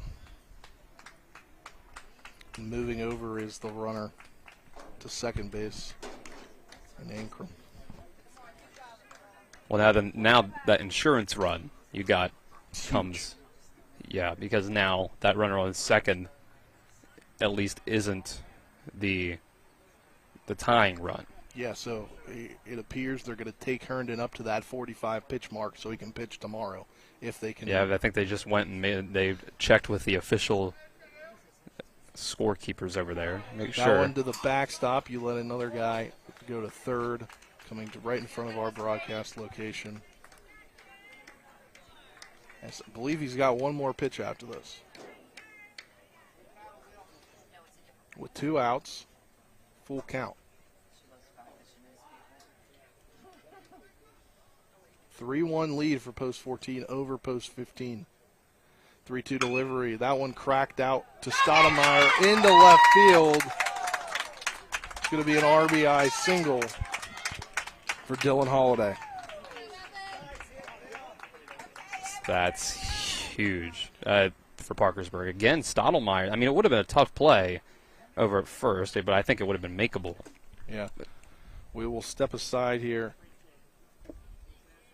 as we've got a pitching change. You're tuned into Legion Baseball on Talk Radio WRNR and TV 10. Back in 60 seconds. Radon is the second leading cause of lung cancer deaths in the United States each year. But do you know the radon levels in your home? Home is a place to live, love, and laugh, not a place to breathe air containing radon. The Berkeley and Morgan County Health Departments are distributing free confidential radon test kits, and you can get yours at the Berkeley County Health Department office in Martinsburg and the Morgan County Health Department office in Berkeley Springs. Protect your home and family. Get your free radon test kit today. Do you need a place to go for a quick tobacco, soda, snacks, cigarettes, or beer run? Well, then you're in luck, because Enter and Exit has convenience without the cost. Enter and Exit right off Route 11 is located at 31 Meadow Lane in Martinsburg and soon to be opening in Chambersburg, PA. Enter and Exit is open Monday through Saturday from 8 a.m. to 11 p.m. and Sundays from 9:30 a.m. to 8 p.m. For great convenience without the cost, stop on into Enter and Exit today.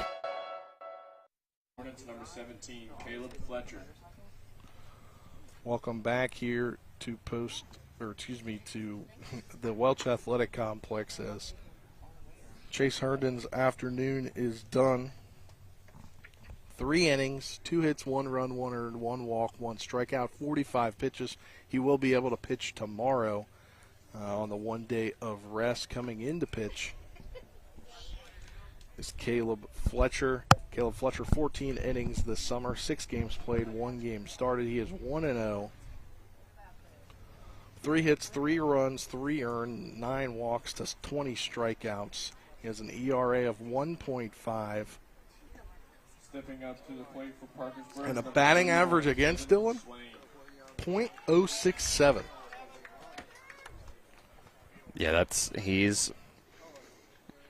he's made for moments like this. You need 1 out to get to the winner's bracket side and the winning run at home plate.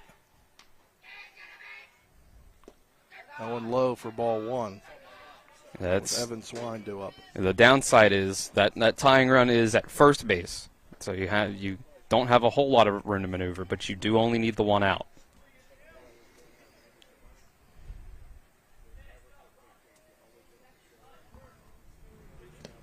That one to the backstop.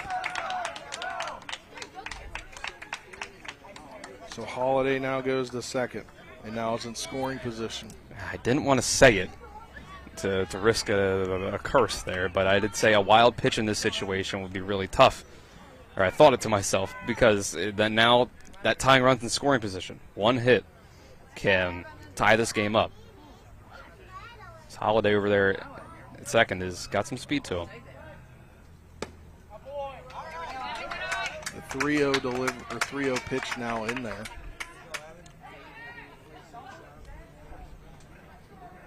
Trevor Bohr is warm if they need him.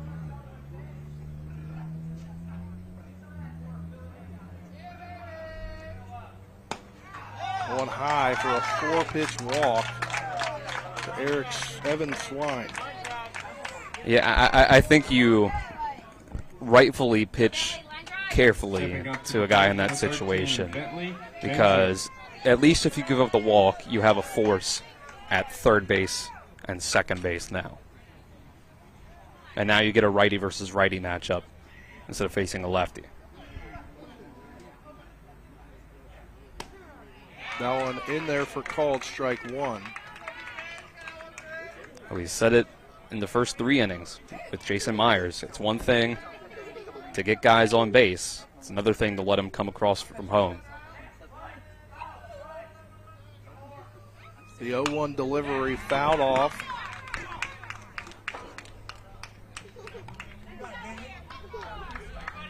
So Caleb Fletcher 1 strike away from getting the save. Kinsler 1 hit away from getting the walk-off, or at least tying the ball game. The 0-2 delivery from Caleb Fletcher. That one popped up. Foul territory. Out of play. And in the roof of the concession stand and the bathrooms over there. Yeah. So again, there's not much room to maneuver here. If you're Parkersburg, you got 1 strike to work with. And if you're Berkeley, post 14, that's a tying run on second base.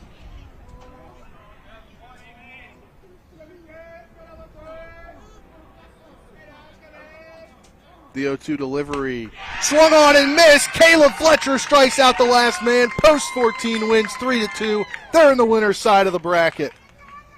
What an ending to this ball game, as you got to take Chase Herndon out due to the pitch count limit if you want him to pitch again in this tournament tomorrow.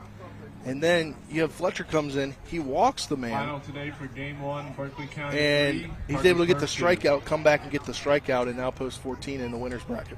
Like you said, that's what Caleb Fletcher's here to do. He can pitch whenever you want him to, but his thing is he's able to come in the last inning of the game, get you the save. All right, we'll step aside for a 2-minute break. When we come back, we'll have the post-game show on Talk Radio WRNR and TV 10. Back in 2 minutes. With 4 new car dealerships and 4 used car dealerships in 3 states, Parsons is the largest used car and fastest growing new car dealer in the tri-state area. Take Parsons Ford with huge savings on hundreds of new Fords, financing from 0%. Parsons' goal of financing for all. And Parsons' famous above-market trade-in allowances that help make Parsons #1 for used cars, too. See why so many won't buy anywhere but Parsons Ford in Martinsburg. We became #1 by making you #1 first. Parsons. Providing reliable protection since 1877, we are Farmers and Mechanics Insurance Companies. From small beginnings and over a century later, we maintain our dedication to our policyholders to provide dependable insurance protection and excellent customer service. Protecting everything from your home to your business has never been easier. Our team is here to ensure that you, your family, and your assets are taken care of. We enjoy giving back and doing our part to keep Martinsburg a great place to be.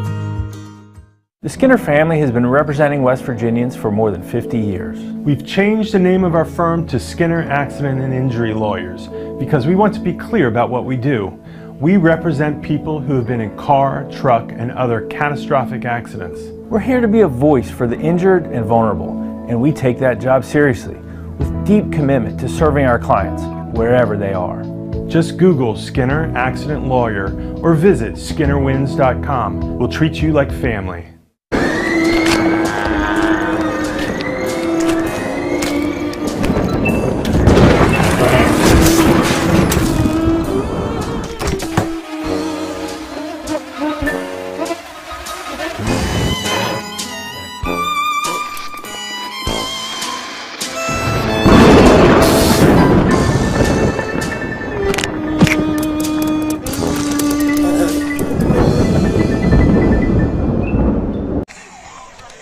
Welcome back here to the post-game show as Trip Tobin puts on the headset, and it's a win in what? I can't hear me. There we go. You got it? Got you now. All right, a win 3-2, a close one, a tight one, but Caleb Fletcher's able to get you out of that jam and strike him out. Oh, yeah, all 3 pitchers today did really well. I mean, Jason Myers did exactly what we asked him to do, throw 80 pitches, give us a chance to win, and we could, have another pitcher for Saturday should we get there. And we knew we were going to probably go with Herndon next, and we wanted him to throw 30 or 45. But he was cruising along there and, just ran out of pitches right there at 45. Fletcher comes in and gets an out for us. So, this the depth in the pitching staff helped out today. We need to hit the ball better, of course. Give credit to that young man, Marshall, I believe, there from Parkersburg. He just throws strikes, and the defense makes plays for him. And, mixes it up, and that's what pitching is. You don't have to be a power pitcher. You have to throw the ball across the plate and not walk people, and not throw the ball at the backstop, and you'll limit you'll limit most good teams, most good offensive teams, and he did just that. They're a great team, and they match up with us well every year.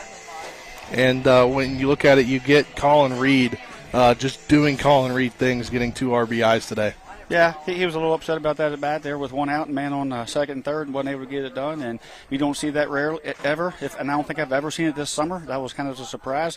And, he fished for that ball. And after that, he came through and redeemed himself in a huge way, give us that insurance run. And that's the making of a great baseball player when you can when you have what you would call a baseball failure. And you're able to put that behind you and come in and go to the next pitch, and that's what he did. And he's just been phenomenal for us all summer. Can't say enough. And you just can't be perfect, but he tries to be, and damn if he ain't close. And yeah, you were able to get the good stuff out of Jason Myers and Herndon and Fletcher. Are you pretty much on schedule for your pitching for what you want to do today compared to going into tomorrow? Yeah. I mean, Boober's rested. He said over there, you got a lot of rest, and it's hot. And Stoudemire's rested, so we were going to go with one of those two today. Tomorrow, excuse me. So we got those guys over there. Boer's over there working his butt off, trying to find trying to out pitch, and we feel like we're in a really good place. Looking at the bracket tomorrow, you'll face the winner of South Charleston or Bridgeport. So you'll be back here to do a little scouting, I assume? Yeah, we'll be back. I know a lot about Potomac Valley.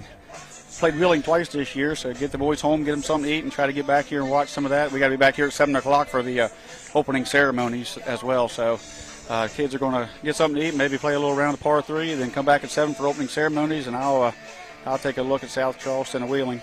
A guy that was able to get on base today, some timely hits, Jackson Ruest. I feel like in the last couple of weeks he's hit a kind of a lull, but able to get 2 hits today is obviously big for his confidence heading into the rest of this tournament.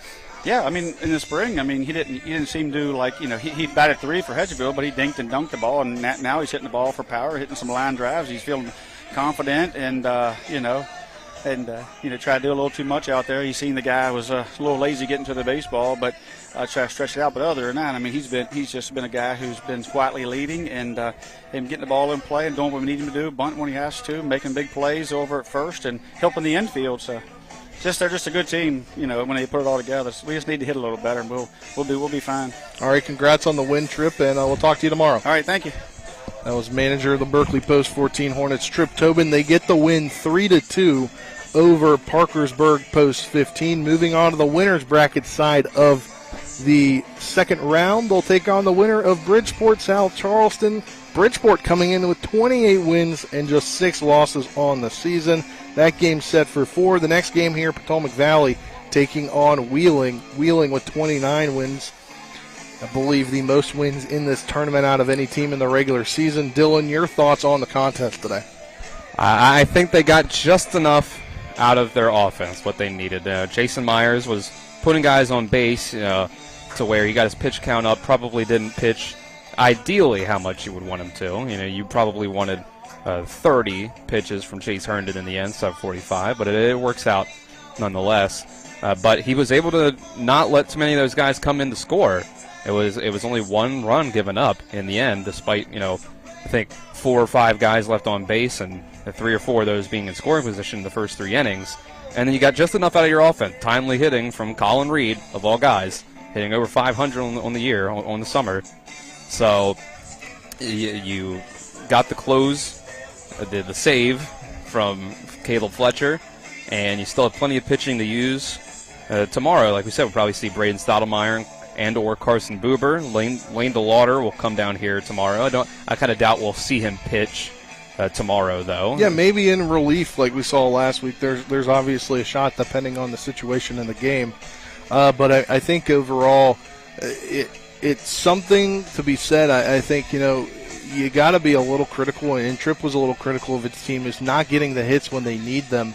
And I think that's, if you're going to say one thing about this team, the offense just hasn't necessarily been there very recently in games against very tough opponents as it had been earlier in the season.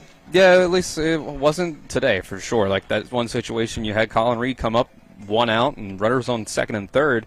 Connor Bailey and Baden Hartman, 2 of your 3 fastest guys, and he struck out. And then Cam Moore wasn't able to get him in either. So, again, only 3 runs. It worked out for you today against Parkersburg, but is it going to work out for you against Bridgeport if that's who you play? That's all going to be a lot tougher. Yeah, so let's look at some stats from today's game. We'll first start with the line score, 3-7-1 for Berkeley post 14. So 7 hits for the Hornets. Parkersburg post 15, 2-3-0. So only 3 hits given up, which is good for the pitching. Just a few too many walks, maybe cut down on the walks, and it could be an even better game. But looking at the individual stats for post 14, a 1-for-4 day for Connor Bailey, scoring a run. Baden Hartman 1-for-2 with a walk and a run scored. Colin Reed, the designated hitter, 2-for-3 with 2 RBIs. It is a 2-for-3 day for Jackson Ruest, a 1-for-2 with a run scored day for Landon Sifford. Looking at the pitching, 3 2/3 innings for Jason Myers, gets the win, 1 run, 1 earned, 1 walk. 5 walks, 4 strikeouts. Chase Herndon comes in, 3 innings of relief. Very efficient innings as he goes 2 hits, 1 run, 1 earned, 1 walk, 1 strikeout, and Caleb Fletcher gets the save in a third of an inning, striking out 1 and walking 1, strikes out the guy to end the game. It's 45 pitches for Chase Herndon, 28 for strikes. He'll be available tomorrow at the 4:30 game because of the 1 day of rest needed. Jason Myers, as Tripp said, 80 pitches. He'll be available at the back end of the tournament if they're able to make it that far to Saturday. But they've at least given themselves to Thursday with this win, Dylan. Yeah, you've at least put yourself in the winner's bracket. Again, you got to lose twice before you're eliminated from this tournament. So you've at least gotten yourself past 1. Now you start to play the best of the best in this tournament. I mean, you've already gotten to the 8 best. Now you're going to be facing a team that's coming off of a win tomorrow in either Bridgeport or South Charleston.